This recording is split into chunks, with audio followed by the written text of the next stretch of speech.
कौन ब्रह्मा का पिता है, कौन विष्णु की मां, शंकर का दादा कौन है, हमको दे बता। ये जानने के लिए कृपया सुनिए।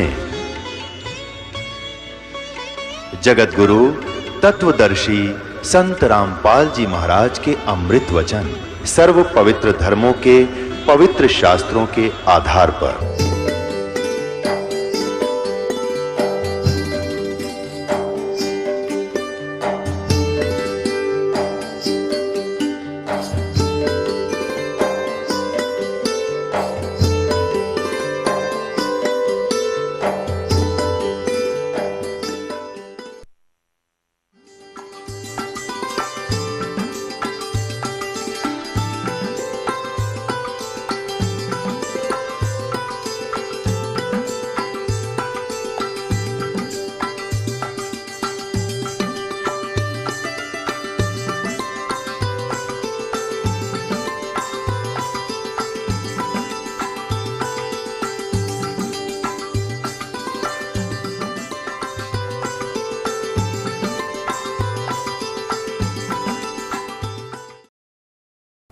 सतगुरुदेव की जय। बंदी छोड़ कबीर परमेश्वर जी की जय। बंदी छोड़ गरीबदास जी महाराज जी की जय। स्वामी रामदेवानंद जी गुरु महाराज जी की जय हो।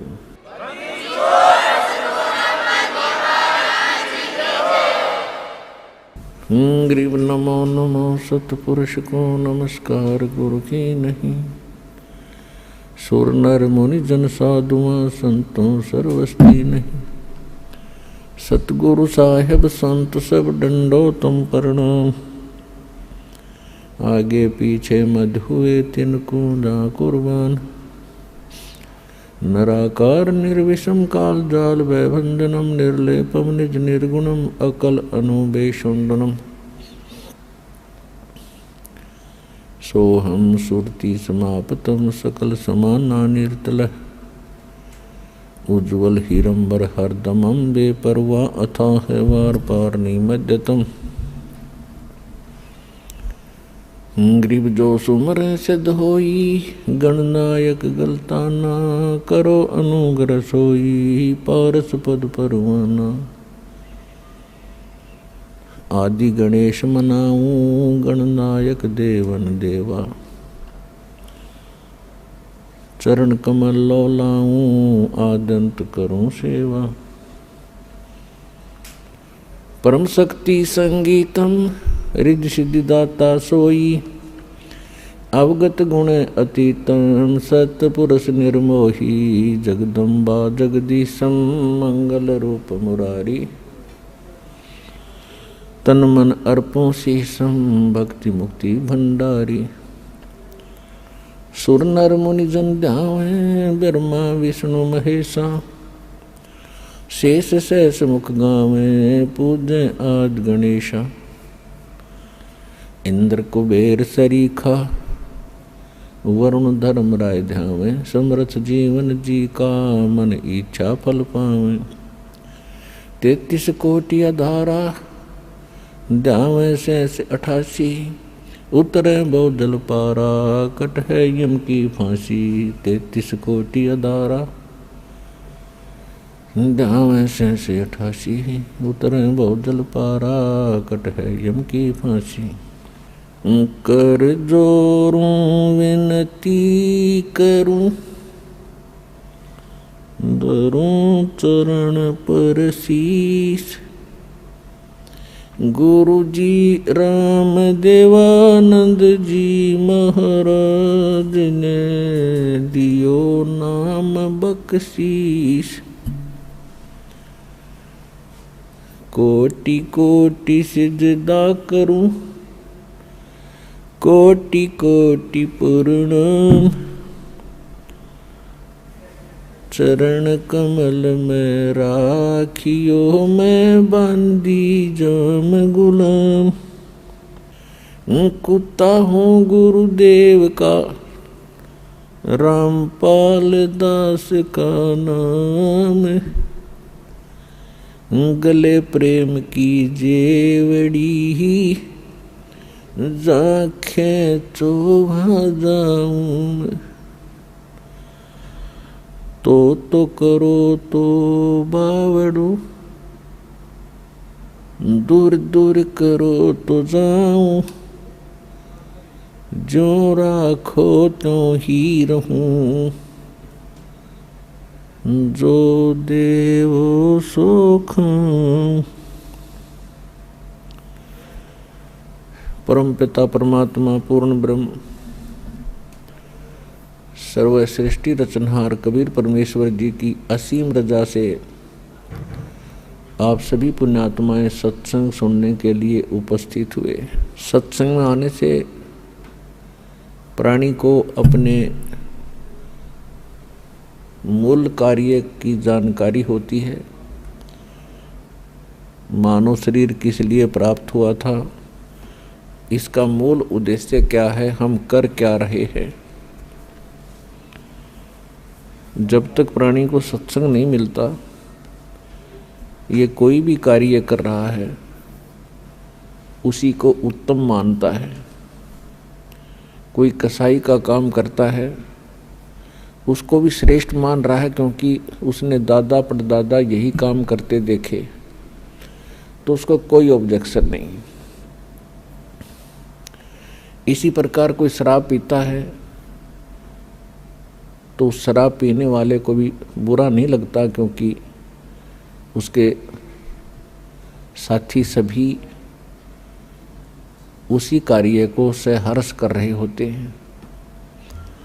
इसी प्रकार कोई चोरी करता है तो चोरों का ग्रुप भी भिन्न ही होता है, तो उनके सब के विचार एक जैसे ही होते हैं, इसलिए उनको वो काम बुरा नहीं लगता। सत्संग में आने से परमात्मा का विधान ज्ञान होता है, परमात्मा के नियमों की जानकारी होती है, और फिर इसको पता चलता है कि जो कार्य मैं कर रहा था वो कहाँ तक उचित थे। फिर वो त्यागने की चेष्टा करता है और एक दिन उनसे विमुक्त हो जाता है। ठीक इसी प्रकार सत्संग में आने से हमें एक और ज्ञान होता है। हम कौन हैं, कहाँ से आए हैं, हमारा उद्देश्य क्या है यहाँ रहने का। ये जीने मरने वाला जो सिस्टम है, सिलसिला है, ये है क्या। आज हम कितना अच्छी तरह अपने बच्चों में, अपने रिश्तेदारों में, भाई बहनों के साथ प्यार से रह रहे हैं। इनमें कितना मोह है, इन्हीं के लिए दिन रात हम प्रयत्न करते रहते हैं। सारा दिन कमाते हैं, रात को भी नहीं सो पाते हैं और टाइम भी करते हैं, और फिर पता नहीं हम रहें या ना रहें, हमारे साथ जो बच्चे भाई बहन माता पिता हैं उनका कितने दिन का संयोग हमारे साथ है, वो कभी भी जा सकते हैं। फिर हम क्या करते हैं, रोते हैं, बिलखते हैं, उनको याद करते हैं। तो ये बहुत बुरी बात है। हम कितना अच्छी तरह यहाँ रह रहे हैं, फिर मृत्यु होती है, कितना घिनौना कर्म है ये। और फिर भी हम इससे मुक्ति का प्रयत्न नहीं करते, तो हम पत्थर हैं, इंसान नहीं है। अभी तक तो हमें पता ही नहीं चला था कि इसका कोई विकल्प है, इसका एंड भी है। अब परमात्मा ने अपना विधान स्वयं आकर बता दिया। जिसको सूक्ष्म वेद कहते हैं, जिसको तत्व ज्ञान कहते हैं, वो परमात्मा ही बता सकता है। उस परमेश्वर ने स्वयं आकर बता दिया है कि ये लोक ठीक नहीं है, यहाँ का भगवान ये परमात्मा नहीं है। परमात्मा का अर्थ होता है श्रेष्ठ आत्मा। यहाँ का जो मालिक है ये परमात्मा नहीं है। परमात्मा उसे कहते हैं जो कभी किसी को दुख ना दे, केवल सुख ही दे। और भगवान कहते हैं जो भोग्य पदार्थ प्रदान करे। तो परमात्मा तो एक ही है, बाकी कसाई भी भगवान होता अपने बकरों के लिए, उनको खूब सुविधा देता है, चारा चराता है, पानी की व्यवस्था करता है, झोंपड़ी सेट डालकर गर्मी सर्दी से बचाता है, वो उनका भगवान है, लेकिन वो परमात्मा नहीं है, वो श्रेष्ठ आत्मा नहीं है। श्रीमद् भगवत गीता अध्याय नंबर 15 के श्लोक 16 और 17 में 3 पुरुष 3 प्रभु बताए।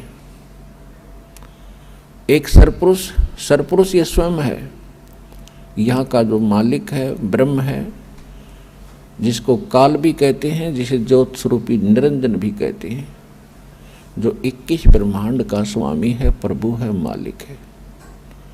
और अक्षर पुरुष है, वो 7 शंख ब्रह्मांड का स्वामी है। और ये दोनों नाशवान हैं, इनके अंतर्गत जितने प्राणी हैं उनकी जन्म और मृत्यु सदा बनी रहेगी। गीता अध्याय नंबर 15 के श्लोक 17 में स्पष्ट किया है कि उत्तम पुरुष है तू अन्य परमात्मा इति उदाहरते है, ये लोकत्रयम् आविश्य विवर्ती अवैश्वर है। इसमें यह स्पष्ट किया है कि उत्तम पुरुष, श्रेष्ठ परमात्मा, श्रेष्ठ प्रभु, वो तो कोई इन दोनों से अन्य है। और परमात्मा इति उदाहरते हैं, जिसको परमात्मा कहते हैं, वो परमात्मा है। वो दुख नहीं देता, वो सुख ही सुख देता है, वो सुख का सागर है। सुख सागर का अर्थ है कि जहाँ सुख का एंड ना हो, समाप्त ना हो। और वही तीनों लोकों में प्रवेश करके सबका धारण पोषण करता है। तो यहाँ सतलोक आश्रम बरवाला जिला हिसार के अंदर उस परमात्मा की जानकारी दी जाती है और उसको प्राप्त करने की विधि बताई जाती है। वो परमात्मा, उस परमात्मा की शरण में आने से कबीर भगवान है, वो कबीर परमात्मा है, वो वास्तव में भगवान है, वास्तव में परमात्मा है। और उसकी शरण में आने के उपरांत आपको यहाँ भी सुख देगा, क्योंकि वो सुख सागर है, वो परमात्मा है, दुख नहीं देता। यदि हम कोई कष्ट उठाते हैं तो अपनी कमजोरी के कारण मर्यादा भंग करके हम अपना कोई हानि कर लेते हैं। नहीं, परमात्मा की शरण में आने के बाद आपको रोज नए सुख होंगे, आपके सब कष्ट निवारण होंगे और अंत में आपको वो स्थान प्राप्त होगा जहाँ फिर कभी जन्म मृत्यु नहीं होती। इसको सतलोक कहते हैं, सचखंड कहते हैं। वहाँ आपकी ऐसे ही परिवार होगा, फिर वो कभी मृत्यु में नहीं आएंगे। वहाँ विकार नहीं है, राग द्वेष नहीं है, वहाँ केवल सुख ही सुख है। वहाँ आप पहले रहते थे, वहाँ आपको बहुत सुख था, उस सुख को छोड़कर आप गफलत करके यहाँ आ गए इस गंदे लोक में। अब आपको वो सुख याद आते हैं कि काम ना करूं और सारी वस्तु मिल जाए। सबकी नीत ये है कि काम करना ना पड़े, सारी सुविधाएं उपलब्ध हों, बड़ी कोठी हो, कार हो, घूमन फिरने खूब बाग बगीचे हों, फवारे लगे हों। तो यहाँ तो वो हो ही नहीं सकता। यहाँ चाहे पूरी पृथ्वी का राजा बन जा, उसने भी काम करना पड़ेगा। तो ये कहाँ था? सतलोक के अंदर है। वहाँ खूब सुविधाएं हैं, कुछ काम नहीं, भरे भंडारे भगवान के। अब जैसे आप यहाँ आते हो सतलोक आश्रम बरवाला के अंदर, यहाँ आपको बना बनाया भोजन मिलता है, बिछे बिछाए मैट मिलते हैं, सारी सुविधाएं हैं। आपको काम क्या है? खाओ पियो, अपना भक्ति करो, चर्चा करो परमात्मा की। कितना आनंद से दिन व्यतीत हो जाते हैं। तो इसी प्रकार ये एक रिहर्सल है उस सतलोक की। लेकिन वो जो सुख है वो तो यहाँ ना दिया जा सकता है और ना बताया जा सकता है। वो तो वहाँ जाने से ही आपको पता चलेगा। ये एक केवल उसकी थोड़ी सी नकल है। तो वहाँ जाने के बाद आपकी ना कभी मृत्यु होगी, ना कोई काया कष्ट होगा। इसलिए परमात्मा के चरणों में आकर के आपको एक विशेष ज्ञान होगा कि हम जो काम कर रहे हैं, जो संपत्ति जोड़ने की हम चेष्टा कर रहे हैं, इसमें हम रहेंगे कितने दिन। तो उसके लिए विकल्प है कि परमात्मा के चरणों में लगो, भक्ति करो। बुराइयों से दूर होना पड़ेगा आपको। तम्बाकू, कोई भी नशीली वस्तु है, सब त्यागनी पड़ेंगी। और चोरी, जारी, ठगी, रिश्वतखोरी, ये भूल कर भी नहीं करना, क्योंकि इसका अकाउंट परमात्मा के दरबार में अलग से रहता है। सत्संग में बताया जाता है, मानुष जन्म पाय कर जो नहीं रटे हरि नाम, जैसे कुआं जल बिना बनवाया क्या काम।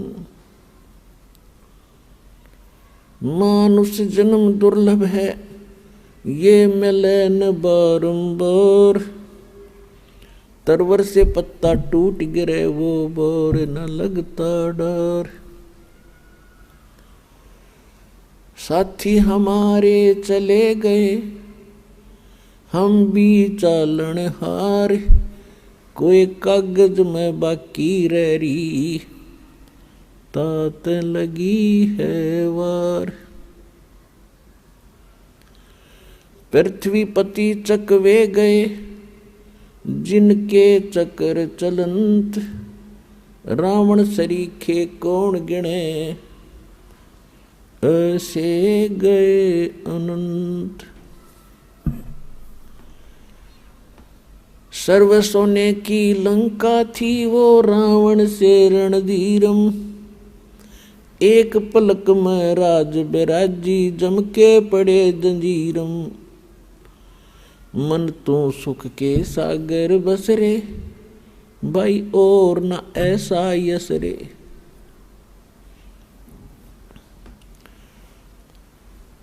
तो याद दिला जाता है कि बोले मानव, ये मनुष्य जीवन ऐसे नहीं प्राप्त होता जैसा आपने सस्ता सा समझ रखा है। ना जाने कितने अन्य प्राणियों के जन्मों को भोग के, महाकष्ट उठा के एक सुअवसर प्राप्त होता मानव का।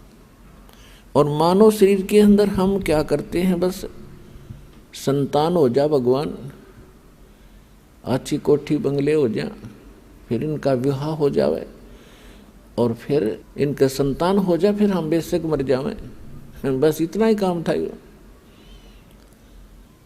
इसका एक विशेष कार्य है। ये कर्म जो आप कर रहे थे बगैर भक्ति के, ये तो पशु पक्षी भी आपसे अच्छी जिम्मेदारी से करते, लेकिन केवल यही काम मनुष्य का नहीं, इसके पैरेलल एक काम और है जो सत्संग में आने से ज्ञान होता है।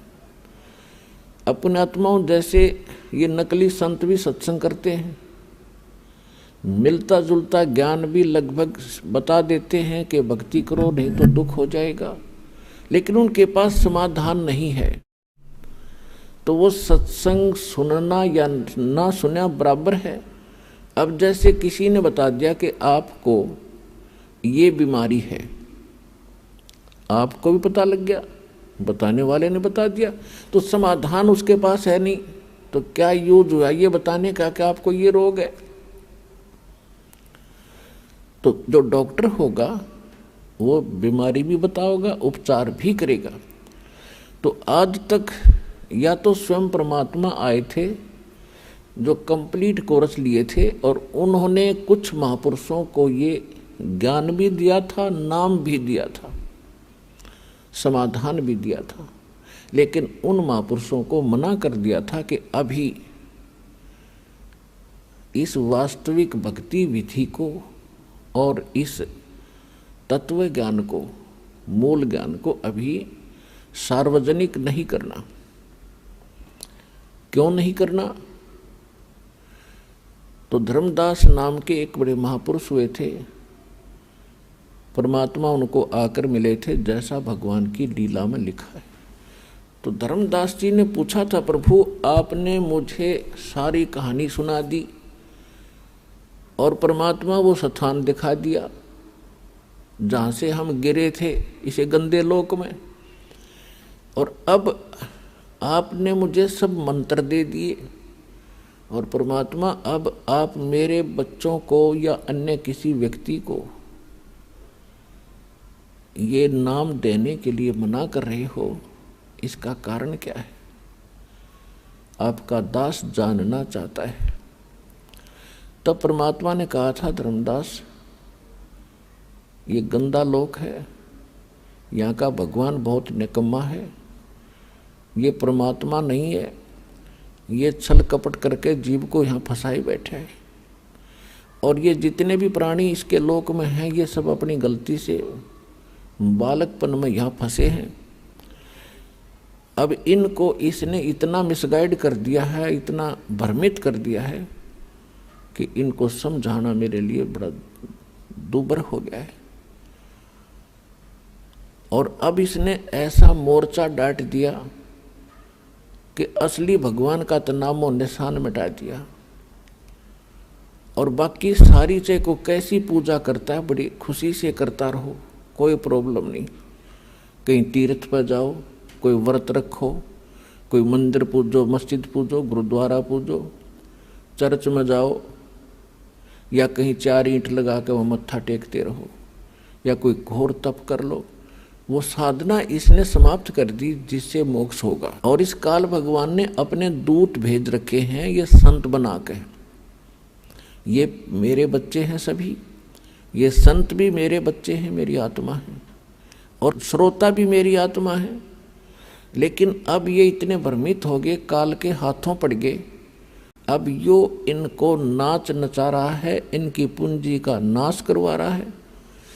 जो संत या कोई नेता, राजनेता, कोई मंत्री, प्रधानमंत्री, राष्ट्रपति बनते हैं, ये पिछले जन्म के बहुत घने पुण्यकर्मी प्राणी होते हैं। जैसे इन्वर्टर की बैटरी चार्ज कर रखी हो और वो पूरी चार्ज है, तो वो चार्ज है तो वो आगे चार्जर नहीं भी लगा है, हटा दिया गया है, तो भी वो अपना काम प्रॉपर कर रही है। पंखे भी चल रहे हैं, ट्यूब भी जग रही है, और भी जो उसके सत्र का काम वो पूरा कर रहा है।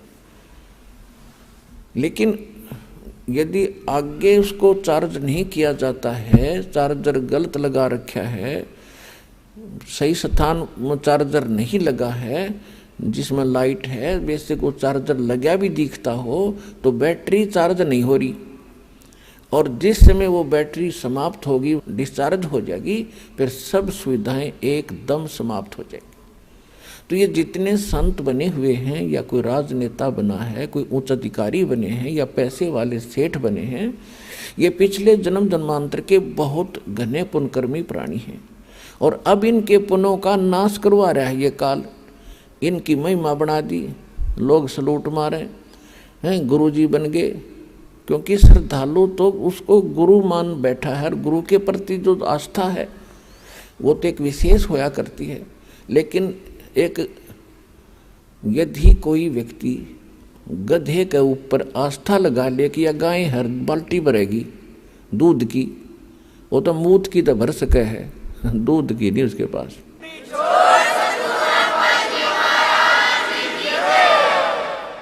तो जितने भी ये नकली संत इस तत्व ज्ञान से परिचित नहीं हैं, इनको सभी संत मान करके इस आशा में बैठे हैं ये पार करेंगे। ये आप तो हो जाइए पार, थारी तो बात बहुत दूर की है।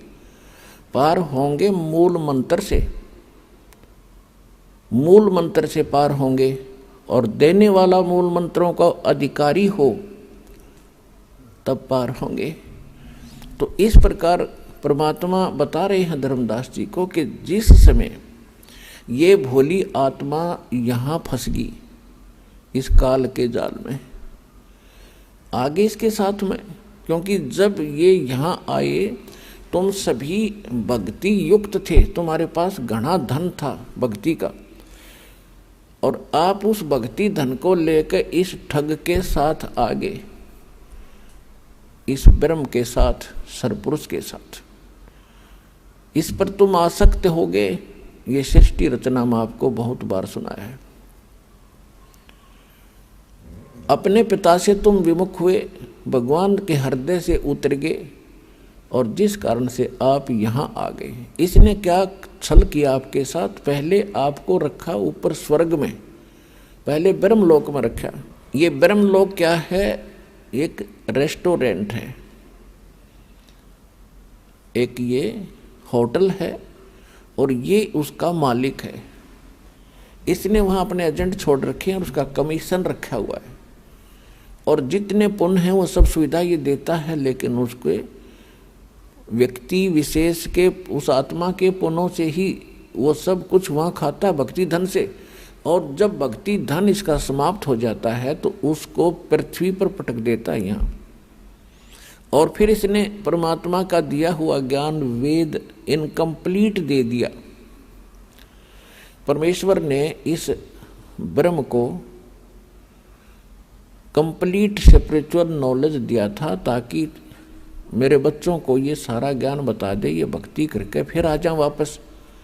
इसने जब ये परमात्मा का ज्ञान प्राप्त हुआ, इसको परमात्मा ने, कबीर परमेश्वर जी ने इस काल भगवान के अंतःकरण में, इसकी आत्मा में ये कंप्लीट स्पिरिचुअल नॉलेज डाल दिया था, जिसको तत्व ज्ञान कहते हैं।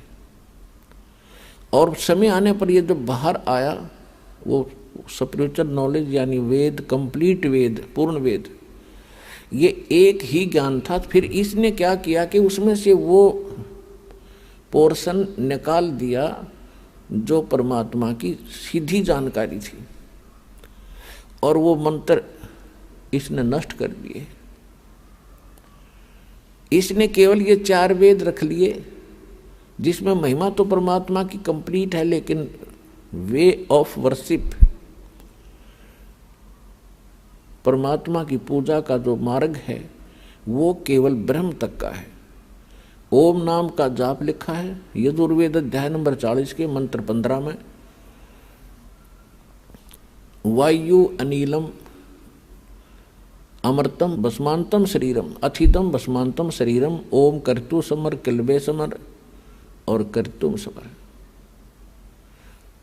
ओम नाम का जाप काम करते करते सेवन करो, विशेष श्रद्धा के साथ सेवन करो, मनुष्य जीवन का मूल कर्तव्य जानकर इस नाम का जाप करो।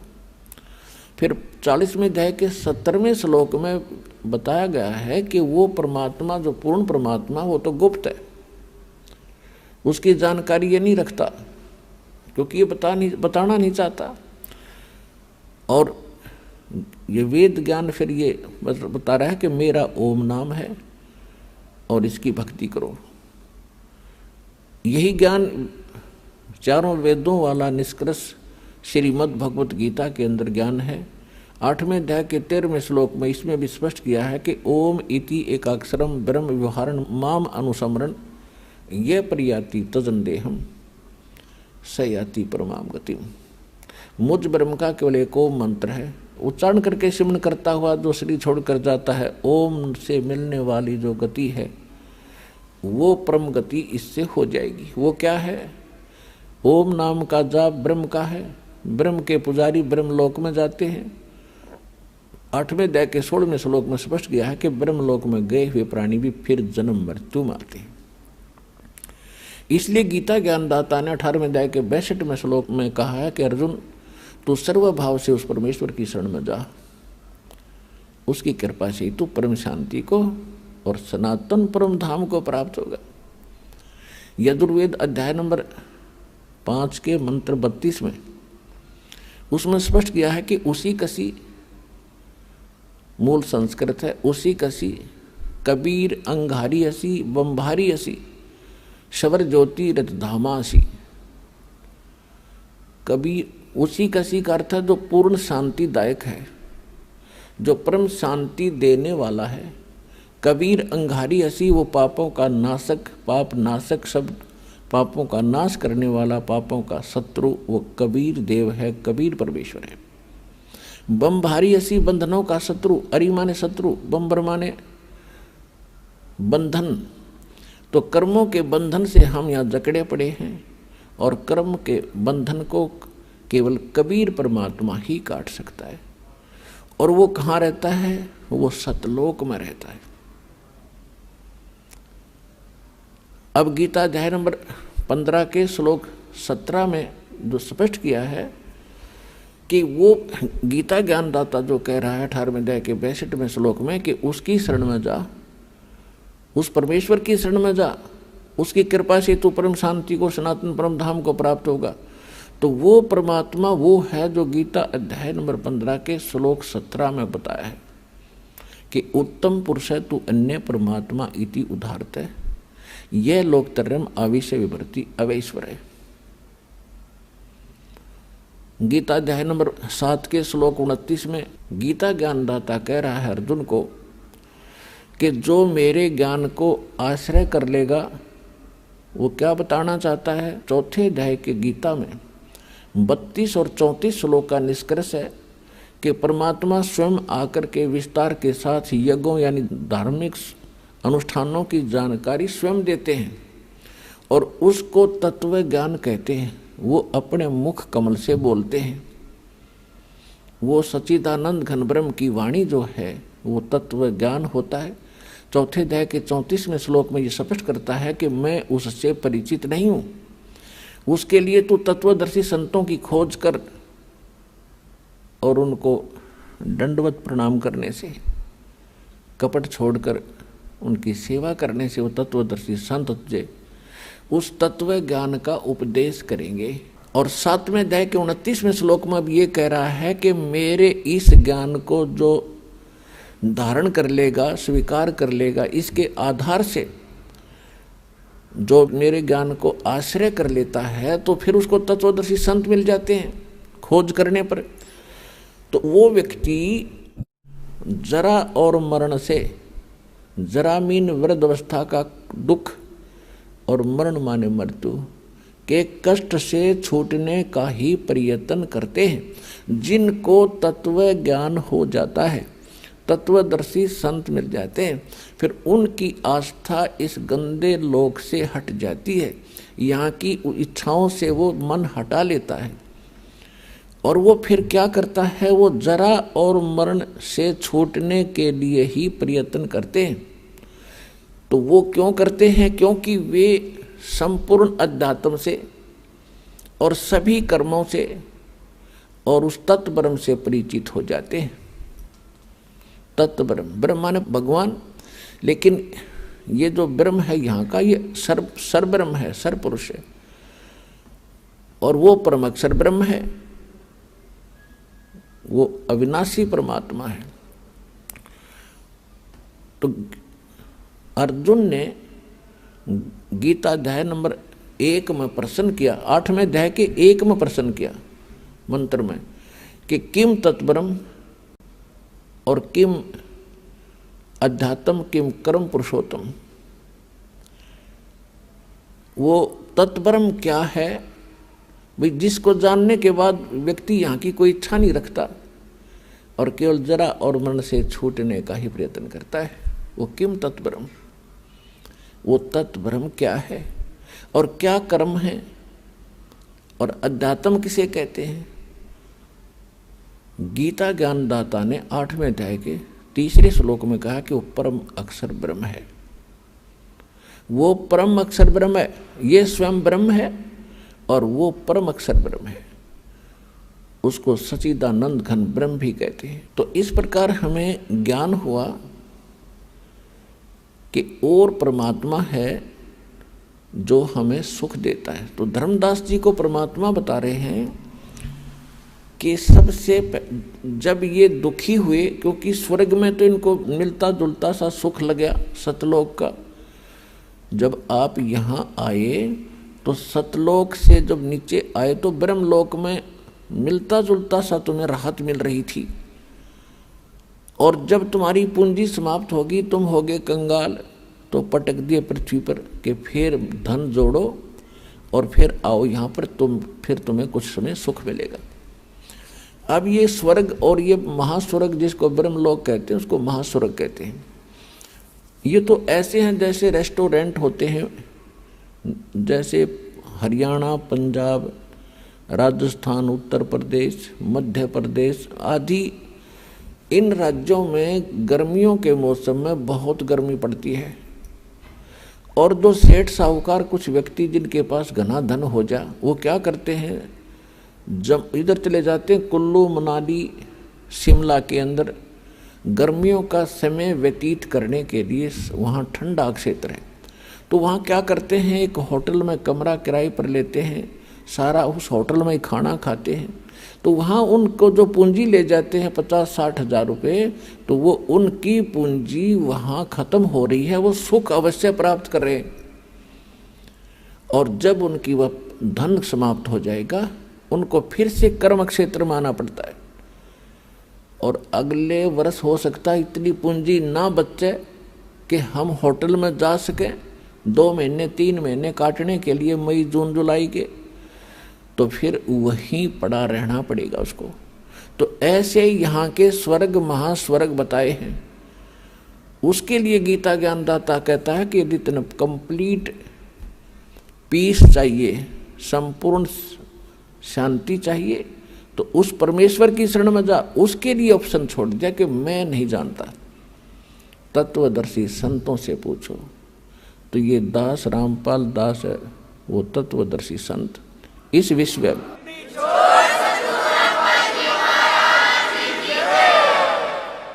इसको बड़ाई ना समझना, सच्चाई समझना, और इसको प्राप्त करके अपना कल्याण कराओ बच्चों। बहुत योग्य हो गया, अपने आप भटकते हैं। तो परमात्मा क्या कहते हैं कि जब मैंने इनको देखा, पता तो था मुझे कि इनकी दुर्गति तो होगी, ये चल तो पड़े यहाँ से छोड़कर मुझे, लेकिन कहते हैं बच्चे गलती कर देते हैं, माता पिता फिर भी पीछे पीछे फिरते हैं। तो वो कबीर परमेश्वर जो है, ये हमारा वो मालिक है, परमात्मा है, जिसमें ये सर्वगुण है। तुमेव माता च पिता तुमेव बंधु च सखा तुमेव विद्या च द्रविणम तुमेव सर्व मम देव देव। ये वो परमात्मा है जो हमारा सच्चा माता पिता है, क्योंकि उत्पत्ति करता यही है, हमारी माता भी यही है, पालन करने वाला पिता भी यही है, एक सच्चा साथी बंधु मित्र भाई यही है। हमारा आज कितना अच्छा भाई हो, कितने अच्छे माता पिता और बहन हो, हम आज मृत्यु को प्राप्त हो जाते हैं तो हमें वो यहीं थोड़ा बहुत सारा दे सके। जब यहाँ से गए तो अकेले गए, तो वो परमात्मा यहाँ भी भाई है, यहाँ भी पिता है, और यहाँ से जाएंगे तो भी वो हमारा साथी है। तो उसको छोड़कर हम दुखी हो गए, उसको प्राप्ति का मार्ग हमें मिला नहीं, और जिस कारण से हम प्रयत्नशील भी रहे, लेकिन परमात्मा से मिलने वाली राहत से हम वंचित ही रहे। अब देखियो आपको कैसे सुख होगा। तो परमात्मा ने कहा कि धर्मदास, जब मैंने देखा कि ये घने दुखी हो गए, मुझसे देखा नहीं गया, तो परमेश्वर कबीर जी अपना रूप बदल के अपने पुत्र जोगजीत का रूप बना के इस काल के प्रथम पड़ाव पर आकर खड़े हो गए। ऊपर से प्रथम जो पड़ाव है इसका, वह तपस्शिला है। एक बहुत बड़ी पत्थर की टुकड़ी है, वो अपने आप सौजलित रहती है, प्रज्वलित रहती है। उसके ऊपर 1 लाख मानव शरीरधारी प्राणियों को ये काल भगवान उस पे भूनता है।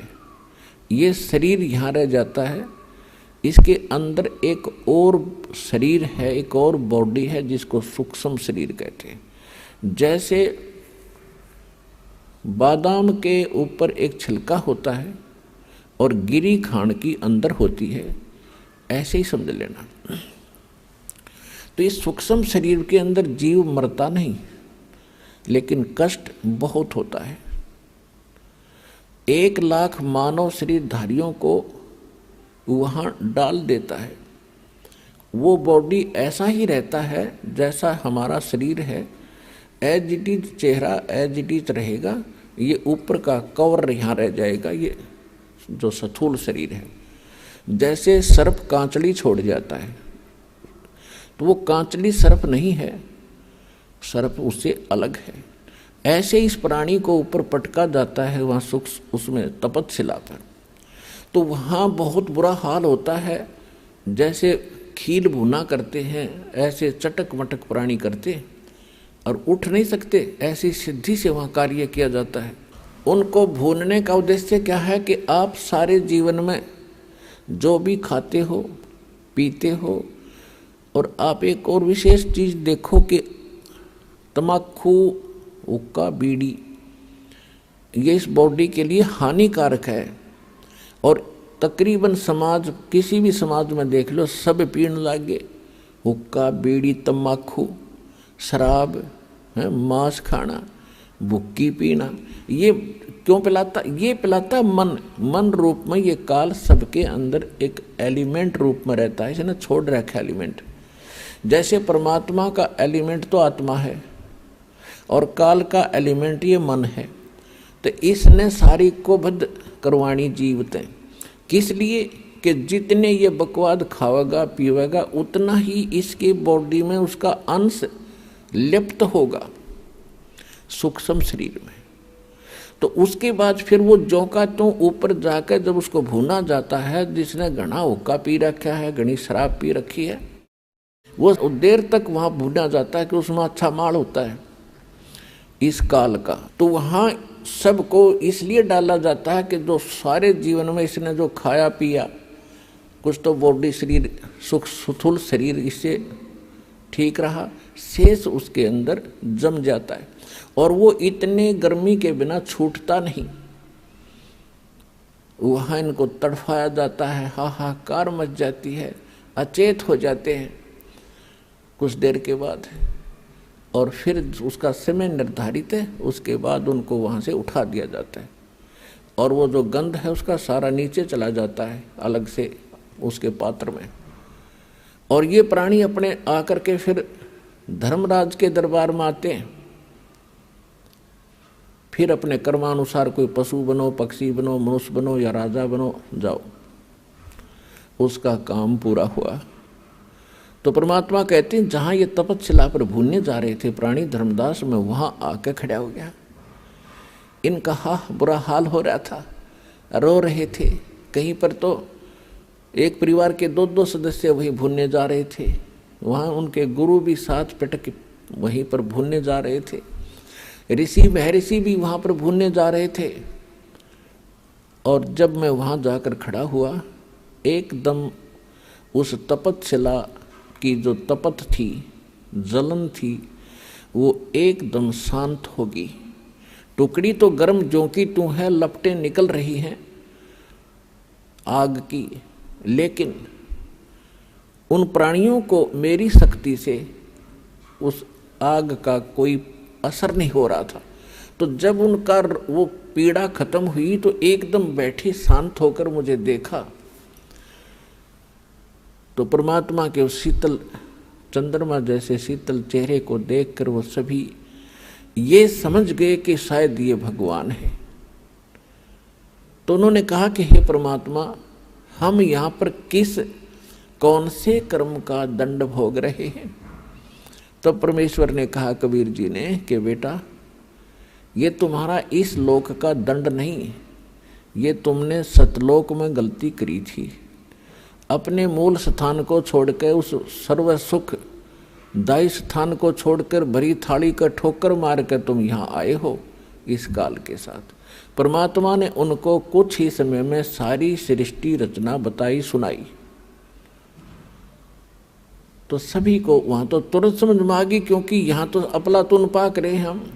एक छोटा सा कोई जॉब हो जा, अधिकारी बन जावे, छोटी सी कोई 10-20 एकड़ जमीन हो जाए, हम सुनते ही नहीं किसी की, अकनौ की सुन देखा। वहाँ तो सारा स्पष्ट दिख रहा था कि जिस धन को अपना मान रहे थे, जिस घर को अपना मान रहे थे, जिस परिवार को अपना मान रहे थे, वो हमारे साथ नहीं आया। तो वहाँ तक अकल ठिकाने आ गई थी उनकी। और यहाँ अकल ठिकाने लाने के लिए इतने सत्संग करने पड़ते हैं, इतने प्रमाण देने पड़ते हैं कि तुम गलत स्थान पर पड़े हो, ये लोग तुम्हारा नहीं है, तुम्हारे साथ धोखा हो रहा। और तब भी शीघ्र सी ठिकाने अकल नहीं आती, क्योंकि हमारे ऊपर प्रेशर इतना है। लेकिन मालिक का ज्ञान भी इतना प्रबल है और समाधान इतना प्रबल है, एक दिन अकल ठिकाने आकर रहेगी पूरे विश्व की। अब वो समय आ गया।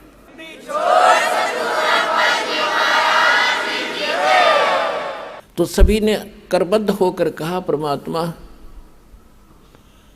हमें छुड़वा लो इस गंदे लोक से। तो परमेश्वर ने कहा कि भी ऐसे नहीं होगा।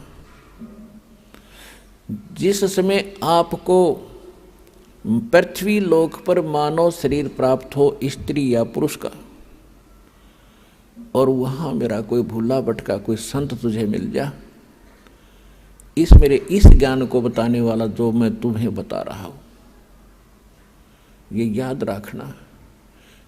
उसकी शरण में चले जाना। वो जो विधि बताओगा भक्ति की, वो भक्ति करना बेटा। फिर तुम्हें वहां भी सुखी करूंगा, और फिर तुम इस तपस्या पर नहीं आओगे, बाईपास ले जाऊंगा, तुम वो भक्ति करना। तो वहां तो सभी हाँ भर रहे थे कि कान पकड़ते हैं भगवान,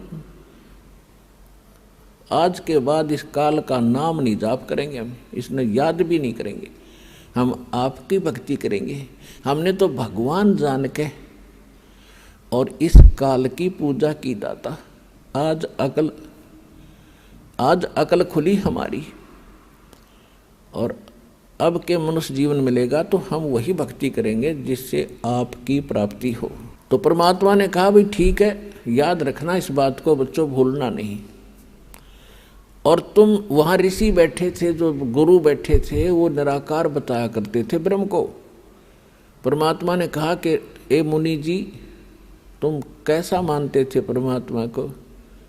कि जी हमने तो ऐसा ही ज्ञान हुआ है कि वेदों में निराकार बताया गया है। वेद तो पढ़े दी ना, तुम्हें पता वेदों का सट्टे मारे तुमने। वेद तो साकार बताते हैं, तुम्हारा अनुभव निराकार बताता है कि खोजत खोजत थक गए, अंत कहा बेचून। बेचून माने निराकार। तुमने जो जिस विधि से भगवान पाने की चेष्टा की, उससे परमात्मा नहीं मिल सकता, और इसलिए वो गलत प्रयत्न साधना करके तुमने अपना अनुभव गढ़ दिया कि भगवान निराकार, वो दिखता कोई नहीं, प्रकाश प्रकाश दिखता है। परमात्मा का प्रकाश ही देखा जाता है। अरे भले आदमी कोई कहे सूर्य तो निराकार है, सूर्य का प्रकाश देखा जा सकता है। अकल है ठिकाने तुम्हारी? सूर्य बिना फिर प्रकाश किसका? भगवान के बिना प्रकाश किसका देखा? तो कहने लगे जी हम तो बस इतनी पढ़ाई पढ़काए हैं, हमने तो निराकार मान रखा था। देखो वो आ रहा है सामने तुम्हारा निराकार भगवान, वो देखो। जब सबकी दृष्टि परमात्मा के संकेत की ओर गई तो ओछा माथा, काला शरीर, विकराल चेहरा, ये उसका वास्तविक रूप है। और उस रूप को यदि आप यहाँ देख ले तो कलेजा फट जा। जिसको तुम खोजने के लिए ऋषि महर्षि हजारों वर्ष तक ब्रह्म न पावेंगे, ब्रह्म न पा लो, थारा कलेजा फट जा, उसने देख लो। तो सारी उल्टी साधना की तुमने, सब ज्ञान गलत ज्ञान स्वयं ग्रहण किया और सारी जनता को भ्रमित कर दिया। वो आ रहा तुम्हारा भगवान, और तुम्हारे से निकले इस गंध को खाएगा वो। और अब तुम जाओ यहाँ से। परमात्मा ने अपनी शक्ति से उनको वहां से उड़ा दिया। अब काल का भोजन का समय हो गया था, क्योंकि उसने भी निर्धारित समय फिक्स कर रखा है कि इतने समय में ये भुन बांध कर चले जाएंगे यहाँ से, केवल वो माल शेष रह जाएगा, उनसे निकला हुआ गंध, वो उसका माल है। वो खाने के लिए आया तो देखा सामने एक व्यक्ति खड़ा है। अब उसने निकट आकर देखा, क्या देखा कि तो मेरा बड़ा भाई खड़ा है, जोगजीत खड़ा है। अब काल, जब वहां काल ने गलती की थी सतलोक में, ये सृष्टि रचना में आपको सुनाया हुआ है, यहाँ केवल एक हिंट देकर आज सत्संग का विषय दूसरा रखना है। तो वहां सतलोक से जब इसको निकाला था 21 ब्रह्मांड समेत, तो परमात्मा इसी रूप में गए थे, जोगजीत रूप में। तो जब जोगजीत रूप में उसने देखा कि ये परमात्मा के निकट मेरा भाई है, उनके साथ रहता है ज़्यादा, और उसका संदेश वही लेकर आता है, कोई आज्ञा क्या है ये पूछता हूँ पहले इससे। तो उस ज्योत निरंजन काल ने जोगजीत से कहा कि जोगजीत तू यहाँ क्यों आया? अब कोई पिता का आदेश है तो मुझे बता, और तूने मुझे वहां से मार कर निकाला था, तू मेरे लोक में क्यों आया? तू आ कैसे गया? अब मैं तुझे पहले तो आदेश बता दे क्या है परमपिता का, फिर तुझे मैं मारूंगा, कुटूंगा। तब परमात्मा बता रहे हैं धर्मदास जी को, मैंने इससे बताया कि सुन ले आदेश परमपिता का। ये आत्मा परमात्मा की है और ये तेरे साथ आ भी गई थी तो ऐसा जुल्म नहीं करना था तूने। अन्यायी, कोई गधा बना दिया, कोई गधी बना दी, कोई सूर बना दिया, कोई सूरी बना दी, कोई कुत्ते गधे की योनि भोग रहा है, कोई कष्ट से पीड़ित है, किसी को कैंसर है, किसी को टीबी है, किसी का हाहाकार मच रहा है, किसी की टांग कट गई, किसी का हाथ कट गया। ये जुल्म कर रखा तूने। तेरे रहम नाम की चीज नहीं है। परमात्मा दुखी हुए इस बात से, तो वो कहता है कि मैं तो सत्य का राज करता हूं, जो जैसा कर्म करता उसका वैसा ही फल देता हूं। भगवान का आदेश है मेरे को कि सत्य का राज करना, किसी अन्याय ना करना। परमात्मा बोले कि मुझे मालूम है तू जैसा सत्य का राज करता है। ये मन रूप में तू खुद विद्वान है, सारे उल्टे काम कराता है आत्मा से, और जब आत्मा सजा भोगती है तू भाग जाता है। कबीर साहब कहते मन के मते ना चालिए, मन है पक्का दूत, ले डूबे दरिया में फिर जावे हाथ से छूट। करवा के कुकर्म आत्मा दंड भोग रही है, कोई गलती करवा देता है, इसकी पिटाई हो रही है, मन एक तरफ बैठ जाता, आत्मा रो रही होती है। गधा बनवा के छोड़ देता है उल्टे काम करवा के। अब किसी को कहे भक्ति कर ले, मनु के कहना आजा ताश खेल लाएंगे, छोड़ के तेरा भक्ति में है। कोई कहे भाई भगवान का नाम, चलो सत्संग में ना टाइम नहीं है, और वहाँ बिछा के गली में बैठ जाएंगे ताश खेलने सारे दिन। इबका मार आन दे, इबका देखूंगा, सारा दिन धक्के खा के बकवास करे।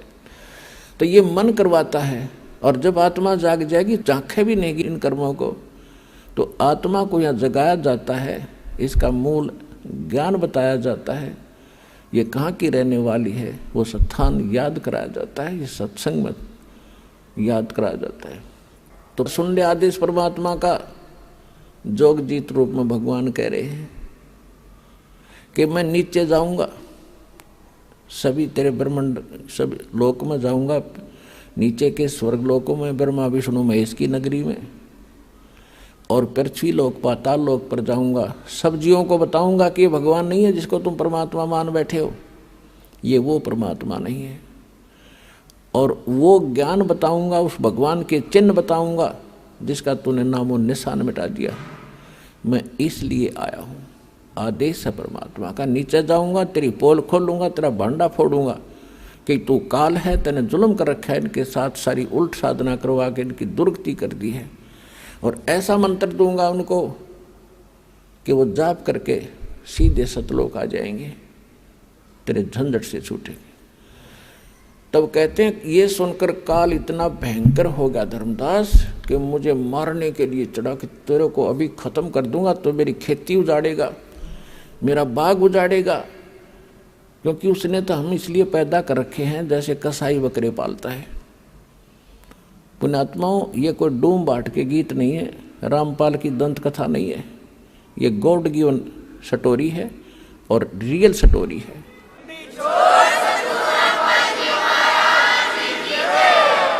क्योंकि हमने अपने गलत ज्ञान सुन रखा है, वही अटपट अच्छे लगे। रामकृष्ण की कहानी, सुदामा वाली, वैसे इतनी भक्ति थी क्या? ये क्या यही कहानी थी? ये है वो परमात्मा की सत्यनारायण कथा जो दास साहब को सुना रहा है।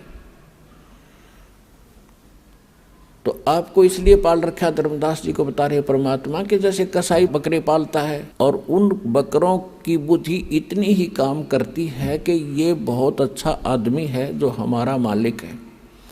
कैसे अच्छा आदमी है कि इसने बहुत बढ़िया हमारे लिए इस चरागाह बनवा रखे हैं जहाँ हम चरते हैं, एक सरोवर तालाब बना रखा है जहाँ हम पानी पीते हैं, फिर एक झोंपड़ी डाल रखी है, शेड डाल रखा है, जहाँ हम गर्मी सर्दी से बचने के लिए उसके नीचे बैठ जाते हैं। और ये मालिक आता जब हमें बड़ा संभालता है, हमारे ऊपर हाथ फेरता है। तो यहाँ परमात्मा कहते हैं धर्मदास जी को कि आप जब ये सुविधाएं देखते हो यहाँ की, कि कितना सुंदर बाग बगीचे, कैसे झरने बह रहे हैं, कितना नीचे शीतल जल निकल रहा है, मीठा जल, और बड़ी हवा चल रही है, बड़ी पृथ्वी दे रखी है, इस पर बड़े पदार्थ दे रखे हैं, इनको देखकर तो ऐसा लगता है कि गढ़ाए बढ़िया भगवान है, बहुत अच्छा स्वामी, कितनी सुविधा हमारी कर रखी है। और जब ये कुंडबा घाणी करता है, कितने दुर्घटना में परिवार नाश हो जाते हैं, भूकंप आ जाता, पूरा क्षेत्र तहस नहस हो जाता है। तो उस समय इसकी दयालुता पर हमारे दिमाग नहीं जाता कि अब ये क्या हो रहा है। परमात्मा ने बताया कि जैसे कसाई जो बकरों को ये सुविधाएं देता है तो उनको ऐसा लगता है कि बहुत बड़ी आदमी, और जब वो उनके पास आता है तो उससे प्यार करते हैं वो, कि हमारा नेक मालिक आ गया, और उसके पंजाली ऊपर न पैर उठा कर सीने से लगते हैं, उसको चाटते हैं उसके हाथों को। जब उनको वो छूता है, वो तो देख रहा है कि इसमें मांस कितना हो गया, कितने किलो का बिकेगा, और वो बकरा चाटता है प्यार में कि मेरा मालिक बहुत बढ़िया है।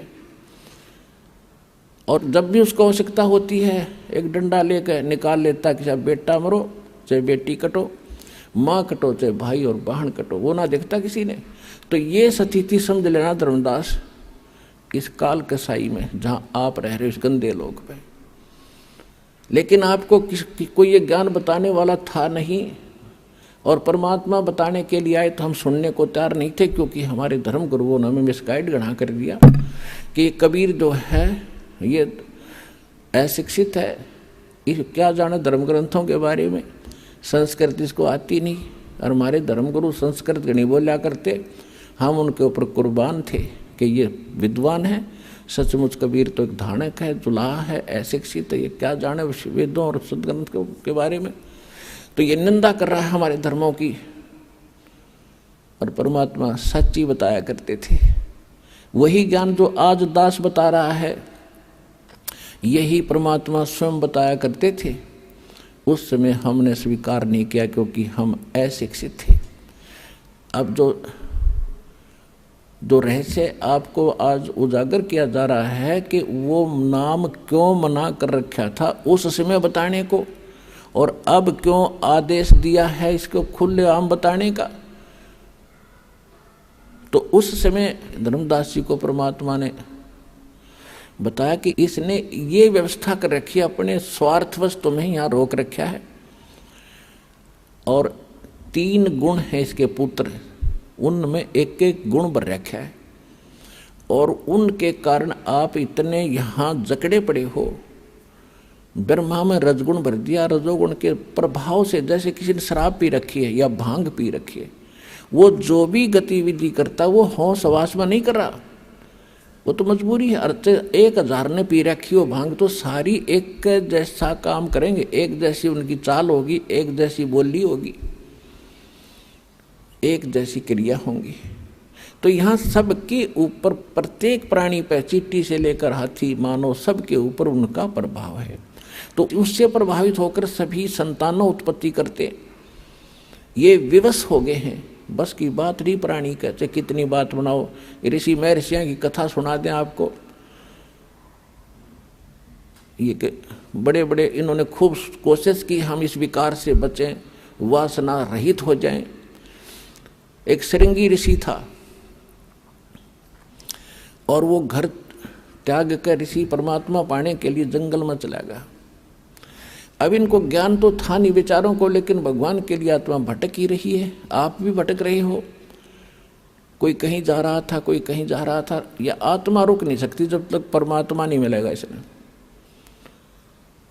तो श्रृंगी ऋषि ब्राह्मण घर त्याग कर जंगल में बाल ब्रह्मचारी रहे, और ये पहले यही क्रिया करने की चेष्टा करते थे कि पहले हम निर्विकार हों तो तब भक्ति बनेगी। इनकी यह सोच थी।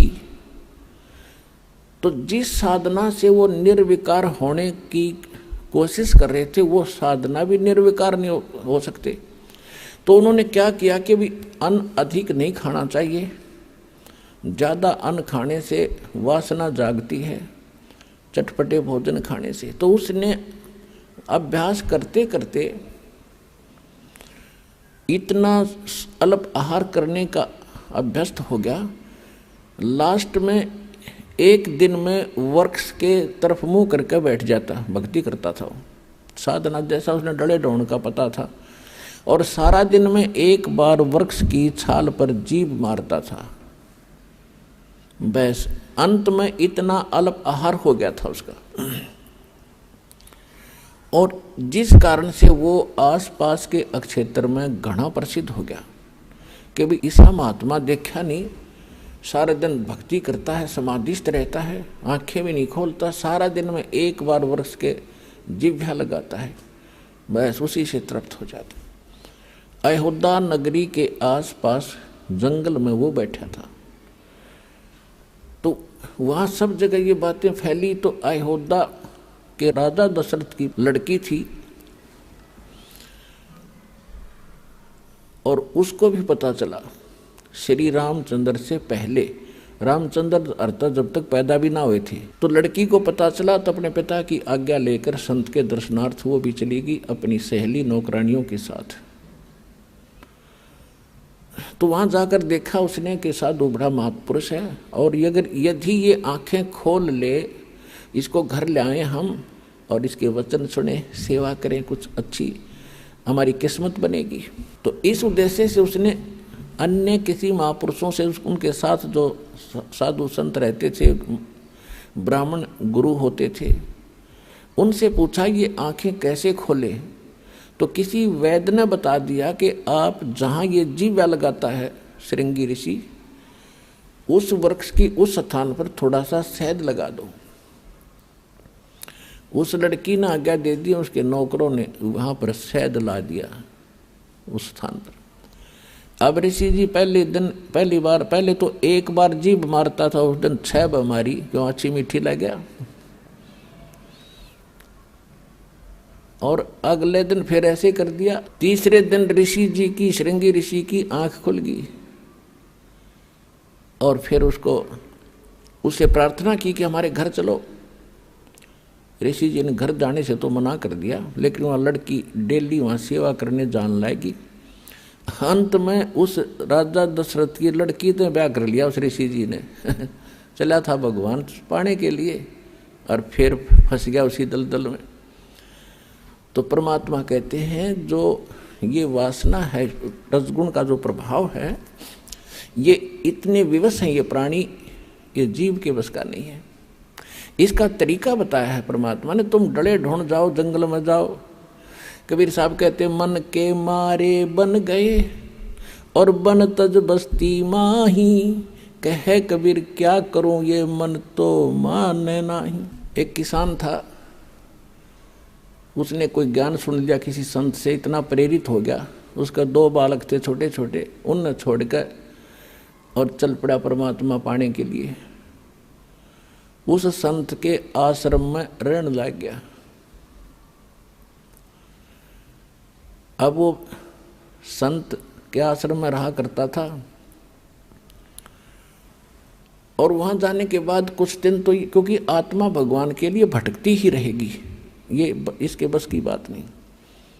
और वो इतने चंट होते हैं, वो जो साधु संत होते हैं डेरे वाले, उनको ये पता है कि अब तो यूँ आ गया तरारे से, मैं कुछ दिन में इसका बालक भी याद आएंगे। तो इनको एक ऐब लगा देते हैं सुल्फे का या भांग पीने का, कि इन्हें पीकर पड़ा रहा मेरे पास। तो ऐसा ही उसने 7-8 वर्ष काट दिए। 7-8 वर्ष वहाँ रहा। तो एक दिन वो भिक्षा लेने के लिए नगरी में गया। उसने आवाज लगाई, माई भिक्षा दो। तो वो माई क्या था, उसके 2 बच्चे छोटे छोटे उसके दामन को पकड़े हुए, और वो भिक्षा लेकर आई। वह तो भिक्षा डालकर चली गई। तो उसमें के प्रेरणा करी, काल ने, मन ने, उसके मन में आई रहे अगर किसी के इतने छोटे छोटे बच्चे हों औरत के और उसका पति घर पर ना हो तो वह क्यों कर पाड़ा बेचारी। उसका अपनी बात याद आ गई कि तू छोटे छोटे बच्चों को छोड़कर आया है और तेरी पत्नी ने कैसे पाले होंगे। यह तो बहुत जुल्म कर दिया तने, तो बता कैसे पालेगी बेचारी वह। तो उसके मन में आया चल घर चलते हैं। अब वो घर की तरफ चल पड़ा पटक का जोड़ी ने। फिर उसके मन में आया छोड़ दे भाई, बात आई गई हुई, तू चाल उल्टाए। वापस चला, फिर आया एक बार देखते लूं उसमें के बिजली पड़ा है, देख आऊंगा कैसे रह रहे हैं, मर गए एक जीवे हैं। लास्ट में फाइनल फैसला कर लिया कि चल एक बार देख आता हूं। अब वो घर की जाने की वजह उसने सोचा खेतों में ही मैं कि पहचान मत आऊं नहीं किसी का, क्यों दाढ़ी बढ़ रही है, अदल पछाण सा हो गया, 8-10 वर्ष हो गए, तो खेतों में देख लूंगा। बच्चे ठीक ठाक होंगे तो वहां होंगे, खेतों में काम कर रहे होंगे वहां पर। तो वो बाबा जी खेतों चलने लगा। वहां पर उसका छोटा भाई और उस बाबा जी की पत्नी वहाँ खेतों में काम कर रहे थे। तो उसके छोटे भाई ने अपनी भाभी से कहा कि देखो मुझे तो ऐसा लगता जैसे मेरा भाई आ गया हो। वह कहने लगी तू हमेशा ऐसे मजाक करता रहता है, मेरे वो थोड़ा बहुत दुख बोलती हूँ तो फिर ताज़ा कर देता है, तू मत बार ये बातें मत कहा करे। नो बोला सच्ची कहूँ, देख सामने चाल तो दिखे उससे कैसी। उसने भी देखा, कहाँ चाल तो वाए दिखा, पर वो तो कहाँ वह था, वो तो बाबा बन गया, कहाँ होगा यहाँ पर। फिर निकट से आया, जब उन्हें पक्का देख लिया कि वही हैरी दरिया रहा है तो वही होगा, तो वो कहने लगी फिर यूँ फिर चला जाएगा, जब आ गया तो फिर भी जाएगा। तो उसका भाई बोला तू थोड़ा सा सहयोग दे मुझे, इसने मैं रखूँगा यहाँ पर। वो कहने लगी बोल क्या करूँ, कि तुम्हारे खेत में जो शीशम है मैं इसने काटने लगूंगा और तू शोर मचा दिए। अगर मेरा धनी होता तो तू के काट लेता, मेरे खेत में 2-4 फुट अंदर है फिर भी तू अपनी कह रहा है। तो उसने ऐसा ही कर दिया ड्रामा।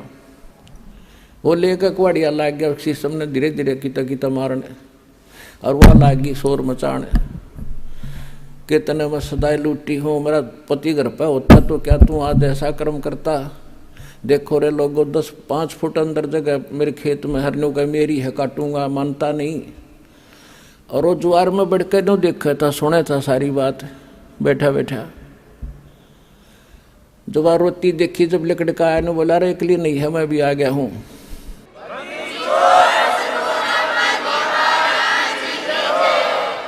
तो उसका भाई बोला भाई तू कौन, तीसरा तेली बीच में, चल हमारे घर की लड़ाई है, बीच में नहीं बढ़ा करते। नो बोला इसकी शीशम वाला हूँ मैं, शीशम वाला। बता, गया था घर छोड़ के फिर शीशम वाला बन गया। नो बोला भाई वो तो कौन नहीं, तू मेरा भाई तो नो थोड़ा जैसे बुंडा शकल, तेरी शकल भी पिछाड़ में ना आती, वहाँ गड़े थे। तो वहाँ खेतों में कोई नाई था, किसी आड़ी के बाल काटना आ रहा था, वहाँ गया। नो बोला रहा मेरे बाल काट, फटाफट नाश हो गया बात का। बोला भाई क्या हो गया, बोला मैं फलाना हूँ, मेरे भाई ने जुल्म कर रखा है, देखो मेरी शीशम काटने लग रहा। और दूसरा आड़ी था, बोला रहा मेरे पीछे काटिए, पहले तो इससे के काट। सुबता हुआ बात या उसके काट कर मुंड कर दिया साफ। आया ने बोला देख ओए हो ना, हाँ बोला भाई आजा। भाई सीने का लगा लिया और उड़े बैठ गया, भाई बन गया फिर घर बारी। तो परमात्मा कहते हैं मन के मारे बन गए और बन तज बस्ती माँ, कहे कबीर मैं क्या करूं ये मन तो माने ना। ये मन माने कैसे, जो हमारे शास्त्रों में लिखी विधि है, जो हमारे सदग्रंथों में प्रमाण है, जो भगवान ने आके बताया है, उस विधि से यो मन मानेगा। कैसे मानेगा, डेरे डांडे खुश रहो, ये खुसरे लहे ना मोक्ष, धरु पर लाद भी पार हो गए, फिर गृहस्थी में क्या दोष। परमात्मा ने बताया है कि डेरे डांडे अपने घर पर रहो, भक्ति करो, जो विधिवत साधना है। यदि आप घर त्याग कर और ब्रह्मचारी रहकर ही मोक्ष मानते हो तो ये जड़ों का नंबर तो पहले आना चाहिए तुम्हारे से, वो तो सारे पार हो जाए। फिर इसका कहने का तात्पर्य ये नहीं है कि आप दुराचारी हो जाओ। आपने जो है संयमी रहना होता है। दुराचार बहुत बुरी चीज है। और ये भी नहीं कि खुसरे यानी हिजड़े पार ना हो। पुण्यात्माओं, बात बिगड़ी पड़ी है सारी। देखो, किसी कर्म संस्कार से वो खुसरे बन गए, हिजड़े बन गए, और हिजड़े बनने के लिए ऋषि महर्षि जंगल में धक्के खाया करते, रोटी छोड़ देते थे। उनका अगर अकल ठिकाने आ जाए तो वो तो जल्दी भक्ति करें। वो भक्ति वो भी कर सकते हैं, वो भी पार हो सकते हैं, और जो गृहस्थी है वो भी पार हो सकते हैं, क्योंकि भक्ति से ही बात बनेगी। वो चाहे ब्रह्मचारी रह के कर लियो और चाहे गृहस्थी रह के कर लियो, सत भक्ति और विधि से ही करनी पड़ेगी जो बता रखी है। कौन सी? नाम उठत नाम बैठत नाम सोवत जागबे, नाम खाते नाम पीते नाम सेती लागबे। किसान खेत में हल जोड़ रहा है या ट्रैक्टर से काम कर रहा है, हल से कर रहा है तो अपना मंत्र करता रहिए। क्यों? मन तो बकवाद करनी है। ये तो हल बा रहा है तो कोई रागनी गा रहा है या फिल्मी गाने गुनगुना रहा है, तो उन बकवादों को छोड़कर मालिक की वाणी बोले, उस वाणी से और या सुमरण करता रहे, तो उस सुमरण के प्रभाव से जो बीज बोया जा रहा है और उससे जो फल आवेगा और उसको जो खावेगा, उसमें भी वो नेक विचार और भक्ति का अंश जाएगा। वो भी एक दिन भक्ति में लग जाएगा।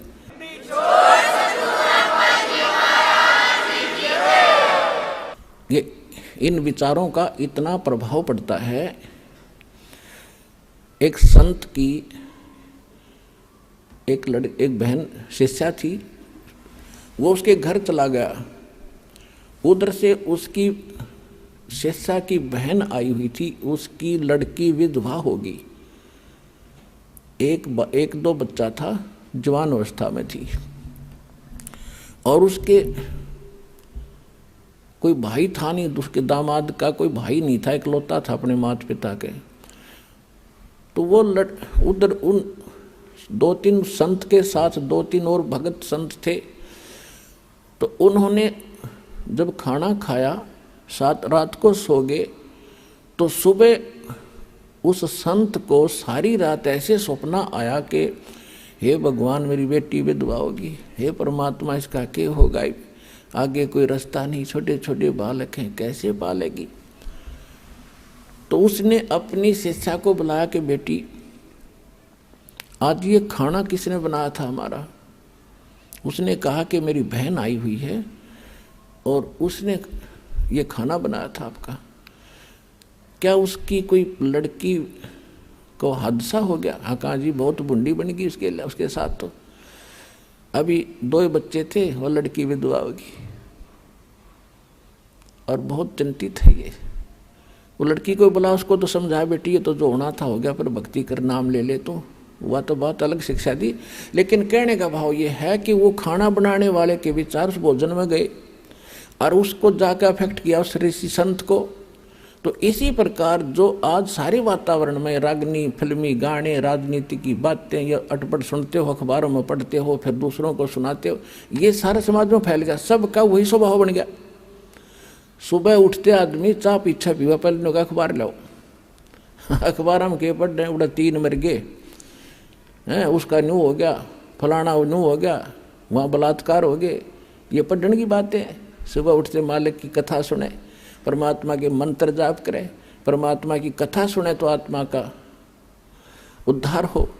तो अब जैसे भक्त बताते हैं कि ट्रेनों में या बस में दूर देश से, दूर राज्य से बच्चे आते हैं भगवान के, तो सुबह सुबह या शाम के समय जब ट्रेन में होते हैं, कोई आरती कर रहा है, कोई मंत्र कर रहा है, कोई सुबह के नित्यनेम कर रहा है, कोई दोपहर की रामायणी लगाए बैठा मोबाइल में।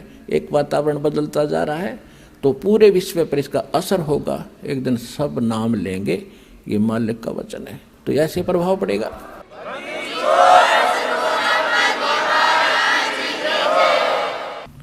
तो अब ये वातावरण ऐसे बदलेगा।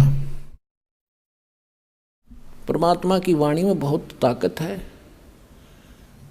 और विधिवत वो वाणी प्राप्त होती है, उसी से असर होता है सब। यानी अधिकारी से लेकर जो नाम जाप किए जाते हैं उनको आप भी असर होगा और वातावरण के अंदर भी बहुत प्रभाव पड़ेगा।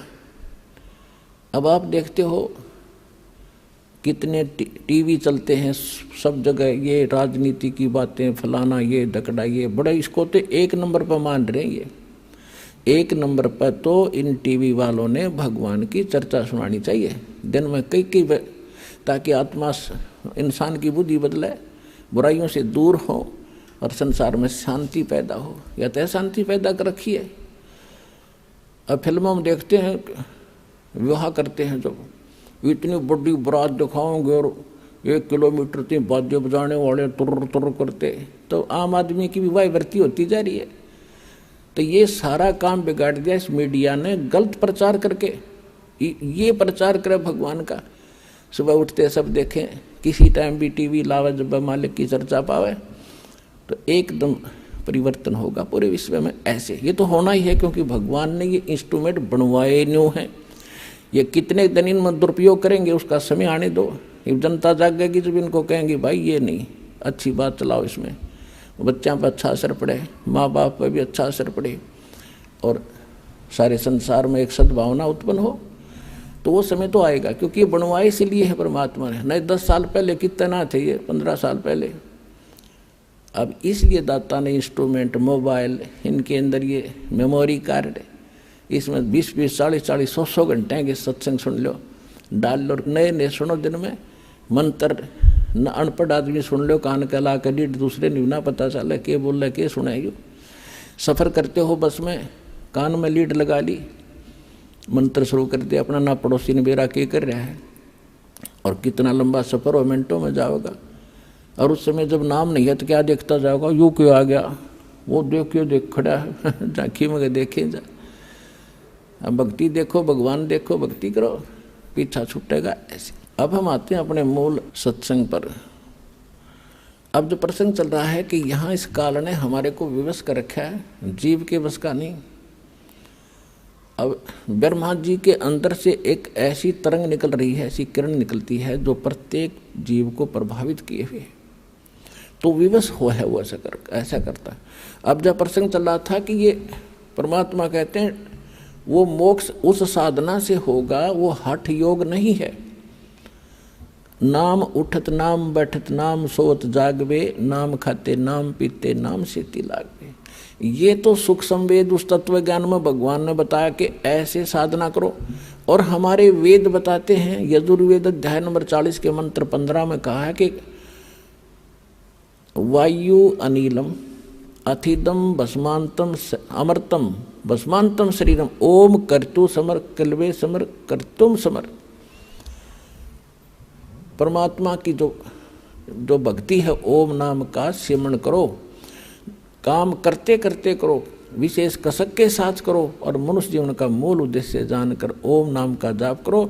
और ओम नाम के जाप से जितना मोक्ष होना है वो इस विधि से प्राप्त होगा। और ये सुख संवेद बता रहा है। हठ योग तो किसी वेद में नहीं, गीता में नहीं।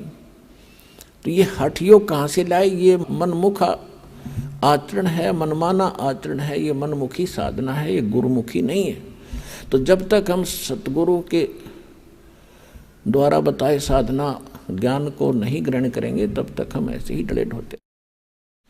तो परमात्मा कहते हैं कि तुम परमात्मा की प्रेरणा में जंगल में चले जाते हो, घर छोड़ जाते हो और भूख लगती है, प्यास लगती है, फिर रोटी मांगने, फिर घर में और गृहस्थियों के पास आते हो। बता अकल है तुम्हारे अंदर? अब घर में सारी सुविधाएं हैं, मकान है, झोपड़ी है, छोटा है, बड़ा है, जैसा तेरी किस्मत में, और नाम मिल गया। काम भी कर रोजी रोटी के लिए और भक्ति कर।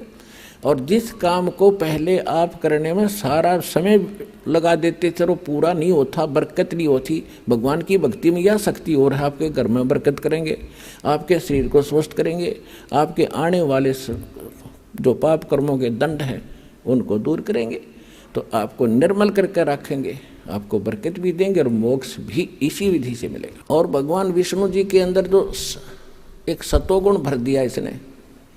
यही 3 देवता हैं और यही 3 गुण हैं। जैसे मिर्च का गुण बना दिया कि वो तो मुंह फूकेगी और छोंक लगेगा छींक आवेगी। अब जैसे रसोई में छोंक लगाया जाता है, ये भगवान रहते हैं ऊपर तीनों आप अपने लोकों में, विष्णु विष्णु लोक में, शिव जी शिवलोक में, ब्रह्मा जी ब्रह्मा लोक में। और वहाँ से ही ये 3 लोकों के ऊपर इनके अंदर से निकल रही वो रेंज, वो किरण, वो तरंग हमें प्रभावित कर रही है, तीनों लोकों के प्राणियों को, स्वर्गलोक, पृथ्वीलोक और पाताल लोक। अब जैसे रसोई में छोंक लगा रहे हैं मिर्चों का, और अलग कमरों में बैठे अन्य व्यक्तियों को भी छींकें आनी शुरू हो जाती हैं। मूल वस्तु, साकार वस्तु तो रसोई में, उसके निराकार उस तरंग ने जाकर वहाँ विचलित कर दिए, वो छींक उनके बस की नहीं रोक दे। तो इसी प्रकार इन तीनों भगवानों से निकल रहे तीनों गुणों का प्रभाव आपके ऊपर है, जीव के बस का नहीं कि आप इनसे बच सको। इसको बचने का तरीका है, इसकी एंटीबायोटिक बताई भगवान। वो क्या है कि डेरे डंडे खुश रहो और खुश रे लहे न मोक्ष। ध्रुव प्रहलाद भी जब उधर गए तो फिर गृहस्थी में क्या दोष। यानी आपको फिर भी क्लियर करते हैं कि गृहस्थी का तात्पर्य ये नहीं है कि भाई ब्याह करवाना गृहस्थी हो है। ब्रह्मचारी रहो या गृहस्थ में रहो, घर में रहो यानी करके खाओ, करो और भक्ति करो। कर्म सन्यासी नहीं होना चाहिए, कर्म योगी बने रहो। जैसे हमारे यहाँ भक्त रहते हैं जिन्होंने कईयों ने शादी नहीं करा रखी, तो वो कर्म योगी हैं, यहाँ कर्म सन्यासी नहीं है, वो भी गृहस्थी है समझ लो। यहाँ सबकी सेवा करते हैं, अपना भक्ति भी करते हैं और साथ में अपनी सेवा भी करते हैं। तो इसी प्रकार भक्ति इस मोक्ष होगा इस मंत्र से जो दास के पास है, और इस सिमरण से, चाहे वो गृहस्थी शादीशुदा करो और चाहे ब्रह्मचारी करो, दोनों का मोक्ष इसी से होगा। चाहे खुश रे करो, इजड़े करो, वो भी मनुष्य है, वो भी पार होंगे। पर यह वृत्ति बदले जब बात बने, तो ज्ञान से सत्संग सुने तो सबको असर होगा। तो प्रसंग जो चल रहा है उस पर आते हैं। जो परमात्मा ने बताया काल को कि तूने ऐसा जुल्म कर दिया, हाहाकार मचा रखी, और मैं इनको जाकर ज्ञान बताऊंगा। तो एकदम भयंकर होकर मुझे मारने के लिए दौड़ा धर्मदास, परमात्मा बता रहे हैं। और मैंने श्वास का सिमरण कर दिया, सतनाम का सिमरण किया,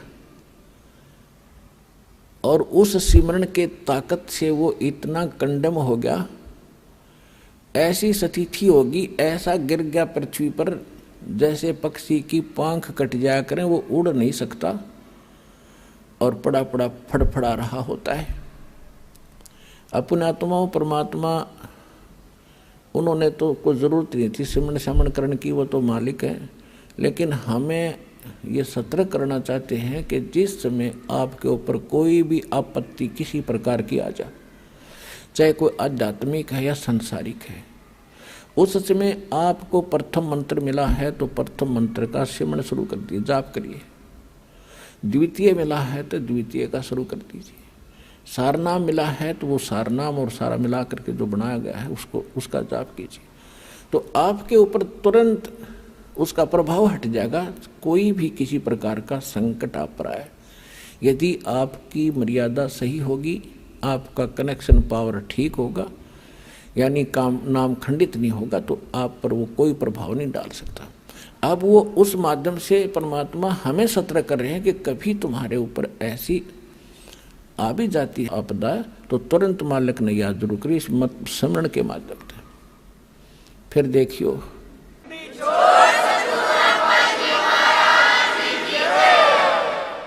तो उस समय वो ऐसी स्थिति में आगे गिर गया जैसे पक्षी की पांख कट जाया करती हैं।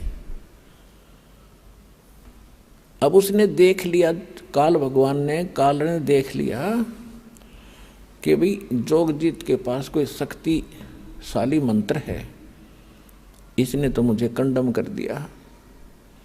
तो इसने फिर चापलूसी का सहारा दिया। आप देख लो, यहाँ यथा राजा तथा प्रजा, जिसा यो भगवान है, इसी हमारा सबका नेचर ऐसा ही है। हमारे से हमारे से कोई बोधा आदमी है, यानी कमज़ोर है, शारीरिक कमज़ोर है या वैसे व्यवस्था में कमज़ोर है, तो हम उसके सिर पर चढ़ जाएं। और जब तगड़ा सामने आ जा, उसने हाथ जोड़ा, हाँ जी चौधरी साहब। एक शराबी जावा था, शराब पिए गली में, सामने एक बनिया आ गया, बनिया लाला जी, क्योंकि वो अल्पसंख्यक होते थे गांव में, एक दो दो चार चार घर होते थे। तो शराबी ने जब देखा उस बनिया को, गाली देने लग गया। गाली देने लग गया तो दूसरा बोला, अरे बोलिए ना लाला जी, शराब पी रहा है। इतने में एक लठ ले रहा था कंधे पर, तगड़ा सा आदमी। वो बोला, अरे क्या, कौन है, क्या कर रहा है? बोला, चौधरी साहब नमस्ते। तो लाला जी बोले, भाई तो 2 डाल की पी रहा है, ये तो 2 तरह की पी रहा है, शराब पी रहा था। मन ने गाल दे रही, ठाडा दिखा, इसने हाथ जोड़ा। यू तो यू काल तो 2 तरह की प्या रखी इसने हमारे थे, और खूब भी ये 2 तरह की पी रहा है। जब इसने नो देखा कि मैं इसने मारूंगा, जब ताकड़ पाड़ के गया, जब परमात्मा ने उसकी देही तोड़ दी, जब पड़ा पड़ा तड़फे और शायद से घिसड़ के और चरण पकड़ दिए, धर्मदास मेरे आके, तुम्हारे भगवान 21 ब्रह्मांड के मालिक ने, ब्रह्मा विष्णु महेश के पिता ने।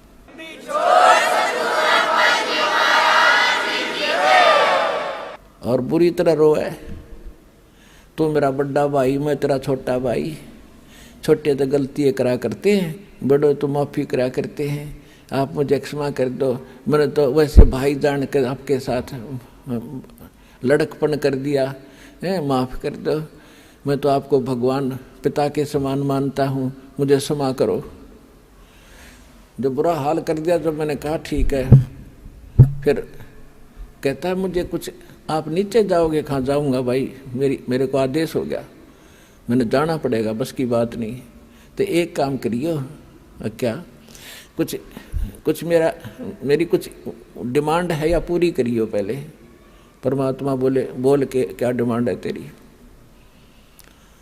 इसने कहा कि नो नहीं, वचनबद्ध हो जाओ। परमात्मा बोले ठीक है, वचनबद्ध हो गया। मांग क्या मांगता?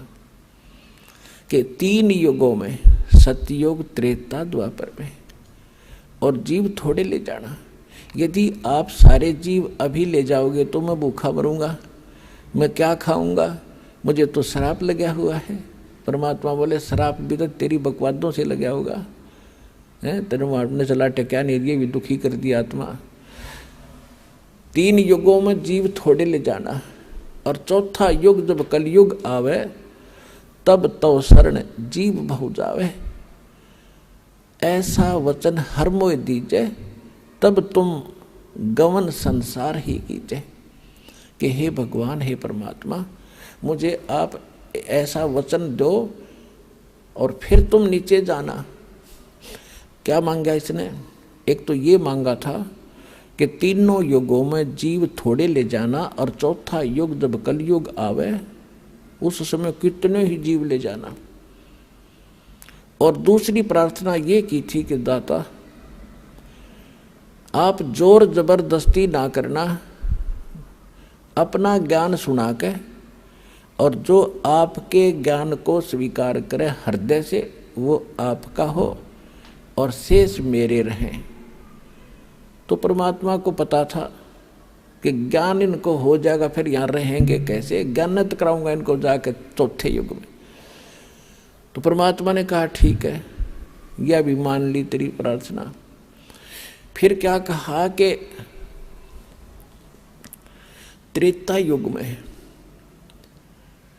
मेरा एक अंश जाएगा, रामचंद्र नाम होगा, राजा दशरथ के घर जन्म होगा, और उसके प्रारब्ध में ऐसा लिखा हुआ है कि उसकी पत्नी को एक राक्षस उठाएगा, लंका में ले जाएगा, और उस समय उससे छुड़वाने के लिए उसको पुल की आवश्यकता पड़ेगी समुद्र पार करने के लिए। आपके बिना ये काम दाता कोई नहीं कर सकता, या दया करियो। परमात्मा को पता था कि यह आत्मा तो मेरी है। रामचंद्र भी यूँ तो ठेकेदार बन रहा है अपने आत्माओं जैसे। आपका कोई पुत्र या पुत्री है और कोई रोगी है आज के दिन किसी कारण से, मान ले देखो सत्संग ये ऐसा सत्संग है इसमें सारे पॉइंटों पर हिंट देने पड़ते हैं, हर तरह के भगत होते हैं।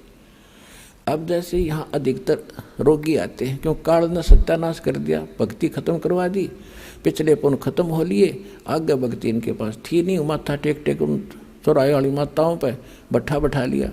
अब सब रोगी हो गए, किसी को कोई हानि है, कोई मेंटली डिस्टर्ब है, किसी को कैंसर है, किसी को हाहाकार मात्री।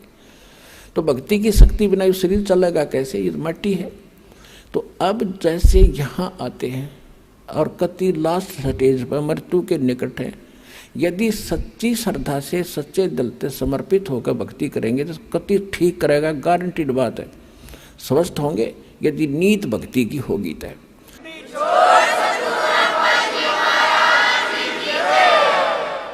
और दूसरी बात यह है कि कोई जैसे अब क्या करते हैं, कोई भक्त बता देता है कि वहाँ जाते ठीक हो जाते हैं, वो चल पड़ते हैं बेचारे, को सब जगह थक लिए, वो सोच लेते एक ट्राई और कर लेते हैं। तो ट्राई करने आने वाले को यहाँ राहत नहीं मिलेगी। हाँ, यहाँ समर्पित होकर ज्ञान सुन का आवे और चलो ट्राई करने आ भी गया तो हमारे नियमों का फॉलो करे जो हम यह बताते हैं। फिर देखना रोज चांदना देगा परमात्मा, जैसे दीपक में तेल डाल दिया जाता है ऐसे राहत मिलेगी आपको। यहाँ भगवान है, समर्थ सर्वशक्तिमान कबीर साहब की शक्ति है यहाँ पर।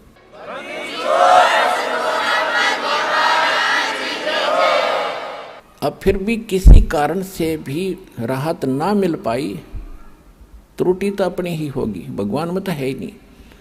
सतगुरु के दरबार में भाई कमी कहे की ना, अनसा मौज नहीं पावता तेरी चूक चाकरी माँ। इस सच्चे दरबार में कबीर भगवान की डिक्शनरी में इम्पॉसिबल वर्ड नहीं है, असंभव शब्द नहीं है इस भगवान के दरबार में। यदि कोई आप नहीं राहत प्राप्त कर रहे हो तो आपकी चाकरी में दोष है, कमी है, त्रुटि है, आपकी कोई श्रद्धा भाव और सिमरन भक्ति में कोई दिक्कत है, उसको सुचारू करो, वो अवश्य मिलेगी। अब कहने का भाव ये है कि अब जैसे किसी का बाप बीमार है, 70 साल का हो गया और नाम ले लिया उसने, दुखी गणा था, दीक्षा ले ली, राहत तो मिलती है लेकिन फिर भी किसी कारण से त्रुटि रह जाती है, कोई नियम खंडित कर देते हैं, आदत छूटती नहीं। काल ने तो यही तक नाश कर रखा है कि इनको सुख नहीं हो, दुख हो जितना हो, नाम ले जाते हैं। और बहुत से भक्त ऐसे आते हैं जी कति ठीक हो गया था और इसने बीड़ी पी ली, क्यों माड़ी रात होगी, वो बकवाद फिर भागी और फिर वही स्थिति होगी। तो भाई ऐसे व्यक्ति को यहाँ कोई स्थान नहीं है। अब भगवान नहीं सुनेगा ऐसे व्यक्ति की, दोबारा नाम लो और फिर ठीक हो जाएगा, आगे नियमित रहना। इस कारण से वो कोई नाम खंडित करने से मृत्यु भी प्राप्त हो जाती है। अब हम तो रो रहे हैं कि हे भगवान यूँ क्यों मर गया, क्योंकि हमारा पिता था या हमारा पुत्र था, हम तो एक सुख के ठेकेदार बने। वो तो आत्मा तो उस परमात्मा की थी, उस परमात्मा की आत्मा है और उसको नाम दे दिया तो उसको मनुष्य जीवन मिलेगा। इस नाम का एक बार भी जाप करके जो दास प्रथम मंत्र देता, और यदि शरीर छूट गया तो मनुष्य जीवन गारंटीड है, भक्ति मिलेगी। और इस अनमोल अमृत को बचा कैसे रखा था, छुपा क्यों रखा था, इसलिए रखा था कि ये जरूरत है इसकी। पहली बात तो स्वस्थ करेगा और इस सज्जन में मोक्ष करने की चेष्टा करेंगे परमात्मा। फिर भी क्योंकि घड़ा बिगड़ा हुआ काम है सारा, कोई न कोई त्रुटि हुए बिना रहती नहीं, किसी कारण से मृत्यु भी हो जाती है तो उसका तो भाग जाएंगे। दोनों हाथों में लाडू, सतलोक आसन बरवाड़ा में आपके। जब स्वस्थ हो गया तो भक्ति इस जीवन में करियो, और जब मृत्यु होगी किसी कारण से तो नेक्स्ट जीवन 10वें महीने आ लेगा अपनी माँ की गोदी में, यहीं पर नया कपड़ा पहन के।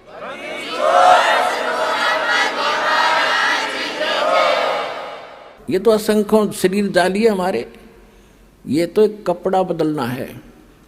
और पुण्यात्माओं, जब आपको ज्ञान होगा ना इस बात का, जैसे आपका धोती कुर्ता पजामा फट गया और आपके बक्स में, आपकी टैची में अरका चादर है नया, तो क्या करोगे, न फेंकोगे बाहर और काचा काट के तुरंत पैरोगे। तो ये जो शरीर है ये तो एक कपड़ा है, अगर ये खराब हो गया तो इस मंत्र से मोक्ष से पहले भी अगर खराब हो जाता है तो नया तैयार रखे आपका टैची में, पैर के तुरंत आ लोगे यहीं पर और पार हो जाओगे। इसको ज्ञान समझना, ये कोई डूम बाट के गीत नहीं, कोई रागनी बनानिया की रागनी नहीं, ये कोई फिल्मी लोगों की बनाई हुई दंत कथा स्टोरी नहीं, ये परमात्मा का दिया अध्यात्म ज्ञान है और इसको 100% सत्य है और आप भी इसको सत्य मानना। तो जो प्रसंग चल रहा था हम उसी पर आते हैं। तो इस काल ने ठेका ले रखा है, ये हम इसके हो गए और हैं हम सभी आत्मा परमात्मा की।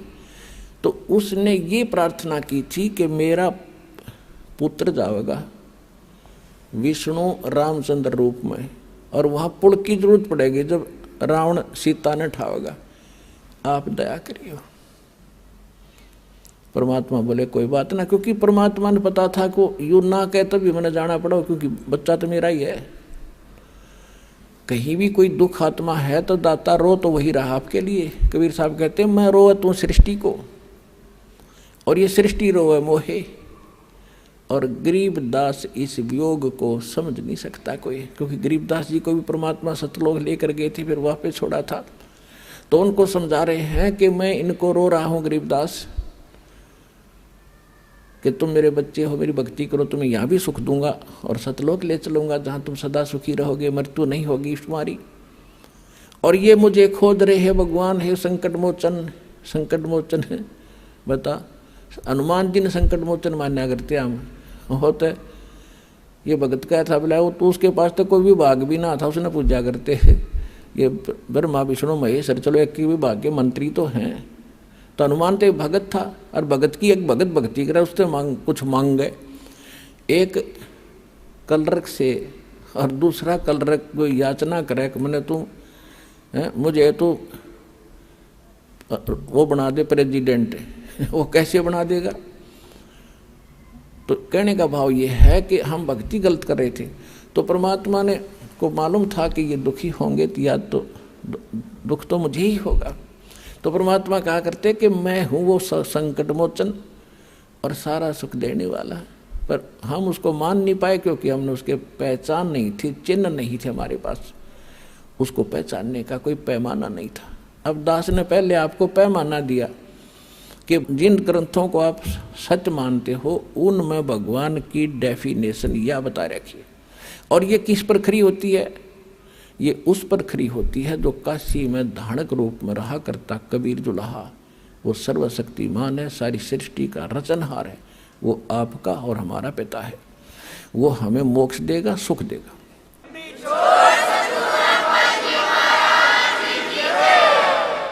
फिर क्या किया उसने? तीसरा प्रश्न ये किया कि परमात्मा द्वापर युग में मेरा पुत्र जाएगा वही, और उस समय कौन जाएगा? श्री कृष्ण यानी विष्णु जाएगा, और वहाँ एक मंदिर बनवाना चाहेगा अपना जगन्नाथ के नाम पे, और उस जगन्नाथ के मंदिर को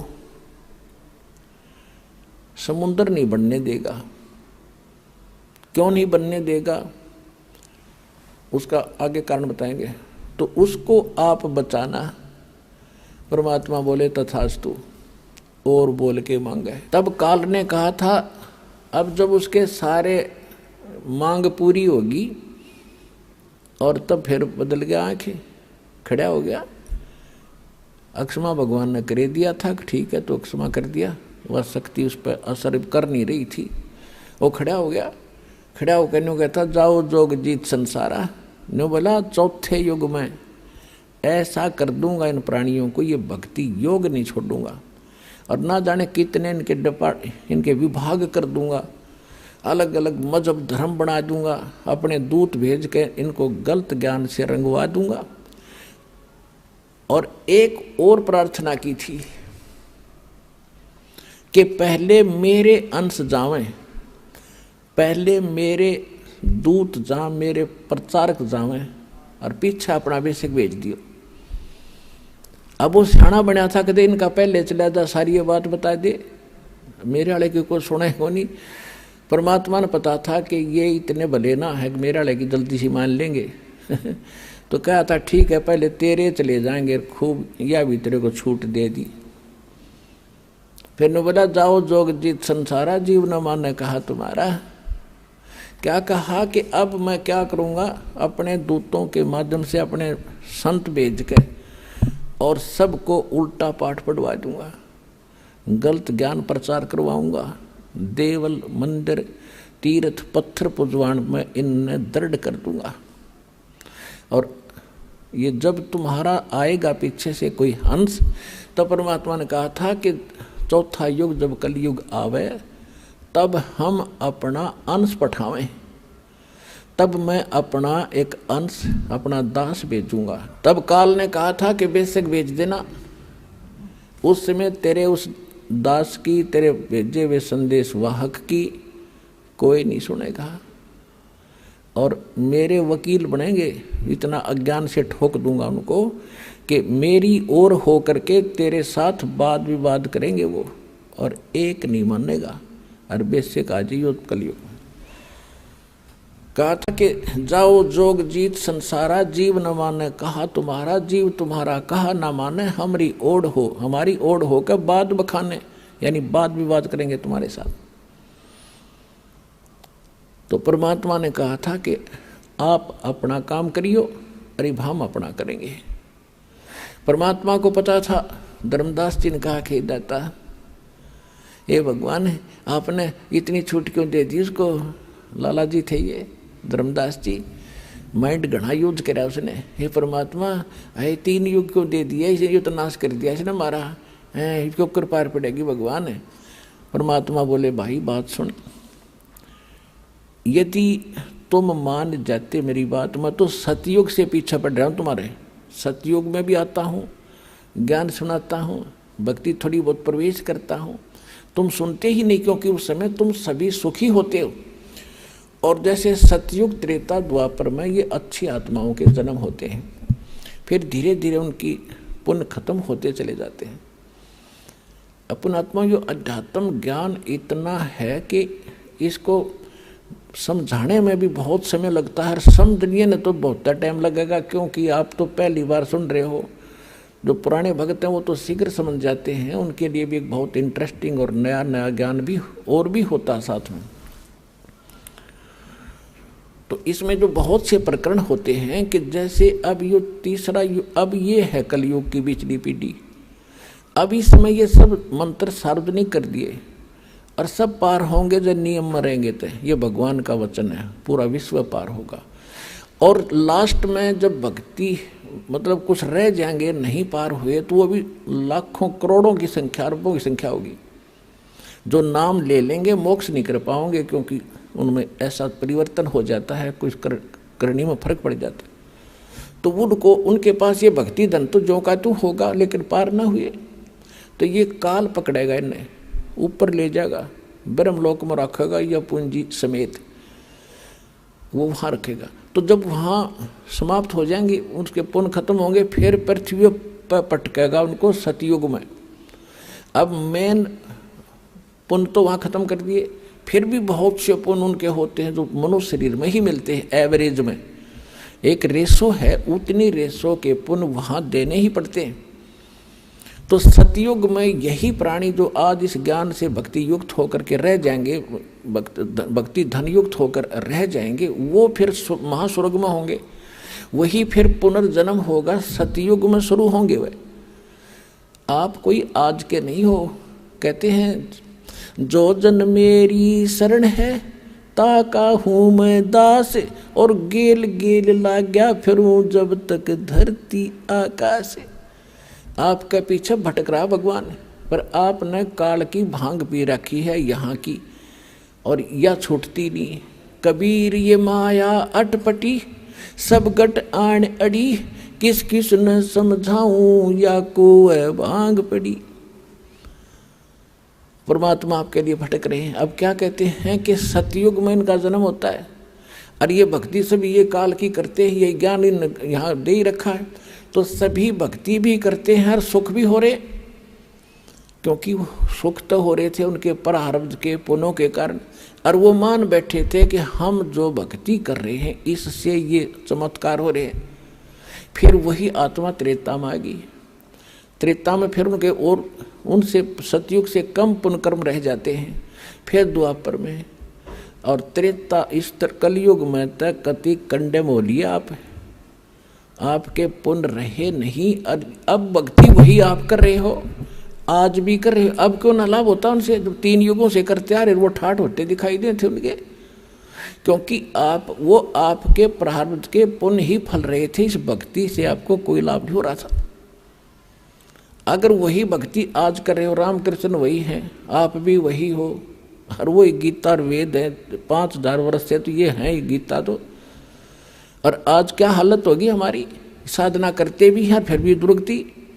तो परमात्मा को पता था कि धर्मदास ये सतयुग त्रेता द्वापर में इनकी करीम इनके पास होगी, और ये मेरी ना सुने कति, और मेरी ये जब सुनेंगे जब ये भक्ति भी करते होंगे नकली संतों से, और वहाँ लाभ होना ही नहीं इनको, और इनकी ब्रान माटी हो लेगी ना जब ये मेरी मानेंगे या हो लेन देख वे इनकी। तो आज वह ब्रान माटी हम की हो चुकी है, और अब हम भगवान पहचानेंगे, और जब ये मेरे पास आवेंगे और मेरे दास के पास आएंगे और आशीर्वाद पाएंगे या भक्ति करेंगे, इनको फिर उबार लूँगा और पार कर दूँगा। तो इसलिए ये समय मालिक ने नो सिलेक्ट कराया था।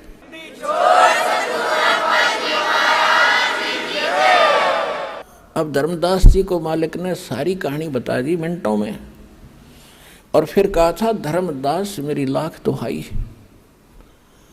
ये मूल ज्ञान जो मैंने तेरे को बता दिया, और ये मूल मंत्र, ये सार शब्द, ये कहीं बाहर ना जाए, ये सार शब्द बाहर जो पढ़ी, ये मूल ज्ञान 2 जगह 2 वाणी बोल रखे हैं। एक तो ये मूल ज्ञान ये है जो दास आपको समझा रहा, आज तक ना को कबीरपंथी जानता है इसको, और बाकी अगर मतलब है कि इस ज्ञान के आसपास भी आ जा। तो ये था मूल ज्ञान, और ये है मूल मंत्र, कंप्लीट कोर्स ये आपको दिया जा रहा भक्ति का।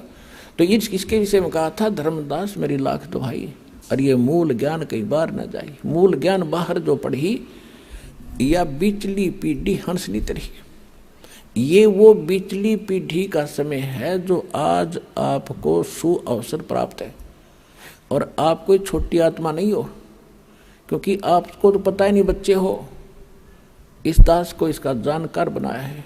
आप असंख्य युगों से मालिक के चरणों में लगे आ रहे हो, भक्ति करते आ रहे हो, लेकिन फिसल जाते हो, यहीं पर पार हो गए होते हो तो यहाँ क्या धक्के खाते हम। तो आपके साथ वो उसी समय से पीछे पड़ा हुआ है सतयुग त्रेता द्वापर में, और ईब आ गया वो कलयुग।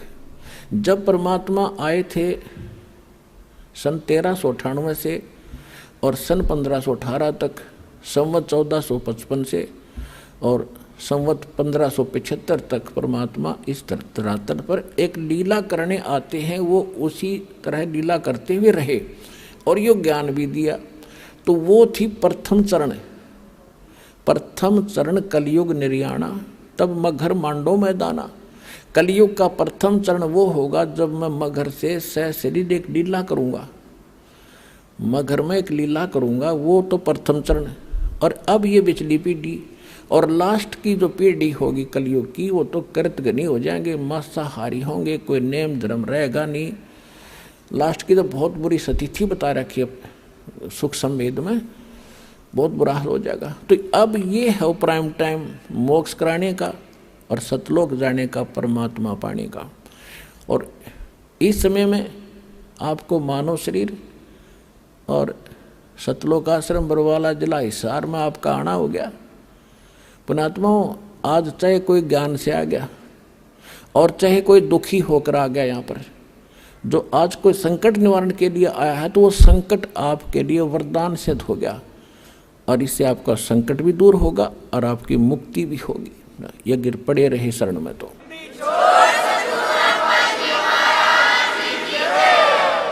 तो ये इसलिए ये रोका था कि धर्मदास मेरी लाख दुहाई, ये मूल ज्ञान की तबार न जाई, मूल ज्ञान बाहर जो पढ़ी, ये बिचली पीडी हंस न तेरी। ऐसे ही परमात्मा मिले थे आदरणीय मुल्कदास जी को, आदरणीय दादू साहब जी को, आदरणीय नानक साहिब जी को, आदरणीय गरीबदास गांव छुरानी जिला जज्जर हरियाणा वाले को, आदरणीय गीसा दास साहिब जी गांव खेखड़ा जिला बागपत और उत्तर प्रदेश वाले को, आदरणीय स्वामी रामानंद जी काशी वाले को, और इन सब को प्रतिज्ञा कसम दिवा दी थी कि भाई अभी इस नाम को और इस ज्ञान को लिख दो चौपाई। अब चौपाइयों में क्यों लिखा? चौपाई वैसे भी बता सकते थे, वो तो सारे हिंदी अपनी भाषा तो बोल रहे थे सारे, जानबूझ कर दाता ने इनको गुप्त भाषा में रख दिया, कोड वर्डों में रखा। दास को अबू दीदी के इन रहस्यों को खोलो और आपके रूबरू कर दिया। तो इनसे सबसे कह दिया था कि अभी इसको सार्वजनिक ना करो, और तुम उनको सतलोक लेकर गए जहाँ परमात्मा स्वयं रहते हैं, जहाँ हम रहा करते थे, जहाँ जाने के बाद फिर कभी लौटकर संसार में नहीं आते। गीता अध्याय नंबर 15 के श्लोक नंबर 1 से लेकर 4 में गीता ज्ञानदाता कहता है कि अर्जुन, उस परमेश्वर की जानकारी मेरे पास बिल्कुल नहीं है, मैं कंप्लीट नहीं बता सकता। और तत्वदर्शी संत की पहचान बताई है कि ऊपर को जड़ और नीचे को तीनों गुण रूपी शाखा वाले संसार रूपी वृक्ष के सभी भागों को जो बता देगा वो तत्वदर्शी संत होगा। ये पहचान प्रथम पहचान है उसकी कि वो तत्वदर्शी संत होगा जो संसार रूपी उल्टे लटके हुए वृक्ष के सभी विभाग बता देगा। उसके बाद फिर कहते हो उस तत्वदर्शी संत की प्राप्ति के उपरांत परमेश्वर के उस परम पद की खोज करनी चाहिए, जहाँ जाने के बाद साधक फिर लौटकर कभी संसार में नहीं आते, और केवल उसकी भक्ति करो जिसने संसार रूपी वृक्ष की रचना की है, ने सारे ब्रह्मांडों की रचना की है, सारे संसार की रचना की। तो वो गीता ज्ञान दाता से अन्य है कोई रचनहार भी, और वो जिसकी पूजा करनी चाहिए। और अपनी सतिथि गीता ज्ञानदाता बताता है दूसरे अध्याय के 12वें श्लोक में, चौथे अध्याय के 5 और 9 श्लोक में, और 10वें अध्याय के दूसरे श्लोक में कि अर्जुन तेरे और मेरे बहुत जन्म हो चुके हैं, तू नहीं जानता मैं जानता। तो जिसकी जो आपस जन्म मृत्यु में है उसकी पूज के पुजारी भी वही सतिथि होगी। गीता अध्याय नंबर 15 के श्लोक नंबर 16 और 17 में 2 पुरुष बताए, जहाँ से स्टार्ट किया था सत्संग अब वहीं फिनिश कर रहे हैं, अंत कर रहे हैं। 16 और 17 में 2 पुरुष बताए थे, सरपुरुष और अक्षर पुरुष। सरपुरुष ये आप है, अक्षर पुरुष एक सात्संग ब्रह्मांड का स्वामी है, और सरपुरुष गीता ज्ञानदाता। इसमें लिखा कि इन दोनों पुरुषों के अंतर्गत ये भी नाशवान, इनके अंतर्गत जितने प्राणी हैं वो भी नाशवान। जीवात्मा तक कुत्ते के देखी बिना मरती वो अलग विषय है। इसलिए बता 15वें अध्याय के 17वें श्लोक में कि वो परमात्मा तो कोई और है इनसे हटकर, और वही सबका पालक है। वही वास्तव में परमात्मा कहा जाता है जो सदा सुखी करे, दुख नहीं देता। तो गीता अध्याय नंबर 18 के श्लोक नंबर 62 में भी स्पष्ट किया है कि अर्जुन तू सर्वभाव से उस परमेश्वर की शरण में जा, उसकी कृपा से ही तू परम शांति को और सनातन परम धाम को प्राप्त होगा। तो यहाँ वो सतिथि है बताई है कि गीता अध्याय नंबर 15 के श्लोक नंबर 4 में कि उस परमेश्वर की भक्ति कर तत्वदर्शी संत की प्राप्ति के उपरांत परमेश्वर के उस परम पद की खोज करनी चाहिए, जहाँ जाने के बाद साधक फिर लौट कर संसार में कभी नहीं आते। तो वो स्थान प्राप्ति के लिए तो वहाँ इन सभी महापुरुषों को लेकर गए, इन जिनके शुभ नाम दास आप अभी बता रहा था, इन महापुरुषों को सबको ले गए और वहाँ ले जाकर फिर वहाँ पर छोड़ा। फिर इन्होंने जाकर पता किया कि ये तो ये बैठा भगवान काशी में धाणक आदरणीय नानक साहिब जी समकालीन थे परमेश्वर कबीर जी के, और उनको सचखंड लेकर गए बेई नदी से, और उनको बताया कि ये है आपका स्थान ठीक ठिकाना। और फिर उन्होंने सभी बात जाते हुए कहते भगवान हमें यहीं रख लो।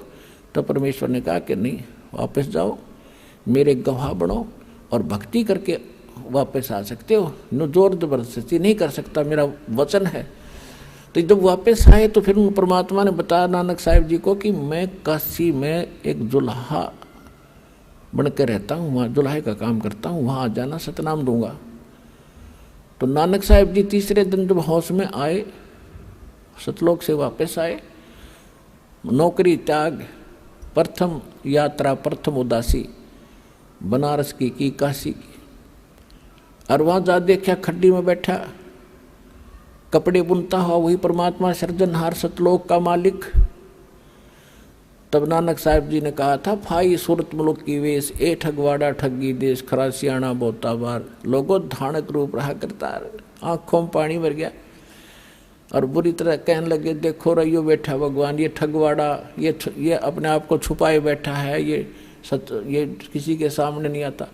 ये वहाँ दुलाए इकट्ठे हो गए, वो नो कही पंजाब का सरदार भी अच्छा है, इसको भगवान बताता नीरू के पुत्र को, किसी ने नहीं मानी। जब परमात्मा ने कहा था, पुण्यात्मा अभी कुछ ना बताओ, यह खाम खा व्यर्थ जाएगा आपका ज्ञान, इसको सुनाओ समझाओ, लेकिन इस रहस्य को अभी गुप्त रखो और मैं सतनाम देता हूँ, इसका जाप करो। सतना अब किसी को नहीं बताना। तो ये थे महापुरुष। नानक साहिब जी ने बैन लगा दिया, स्वयं सतनाम का जाप करते थे 2 अक्षर का। आपको दिखाया था उस जन्म साखी के अंदर नानक साहिब जी की, भाई बाला के और मर्दाना जब जा रहे थे समुद्र के ऊपर से, तो वो सारी कथा आपको बता रखी है। तो स्वयं तो वो सतनाम जाप करते थे और अन्य को झटका दे दिया कि कोई इसका जाप नहीं करेगा। क्यों? क्योंकि इस बिचली पीढ़ी तक इसको गुप्त रखना था। नित्य नकली संतों के काल के दूत राधा स्वामी से निकली ब्रांचें, ओए होए, और जितने कुमार स्वामी रासाराम जैसे ये दुनिया में ठगन लाग रहे, आज इनके पास यही ज्ञान होता है, यही मंत्र होते, तो कैसे भिन्नता बताते आज दास आपको। अब परमात्मा ने कहा था कि पहले इनको जाने दे और बकलन दे, नौवा बाई जो बकेंगे, ज्ञान तो इनके पास है नहीं। और जब मेरा दास जागा इनकी खाल तार देगा ज्ञान की, प्रमाण दिखाओगा सामने, सबको शिक्षित करूंगा अपने बच्चों को। इंस्ट्रूमेंट उस मालिक के दिए हुए हैं जो आज आपके रूबरू सदग्रंथ हो रहे हो, आप भगवान को पहचान रहे हो। धन्य आपके माता पिता जिससे जन्म हुआ।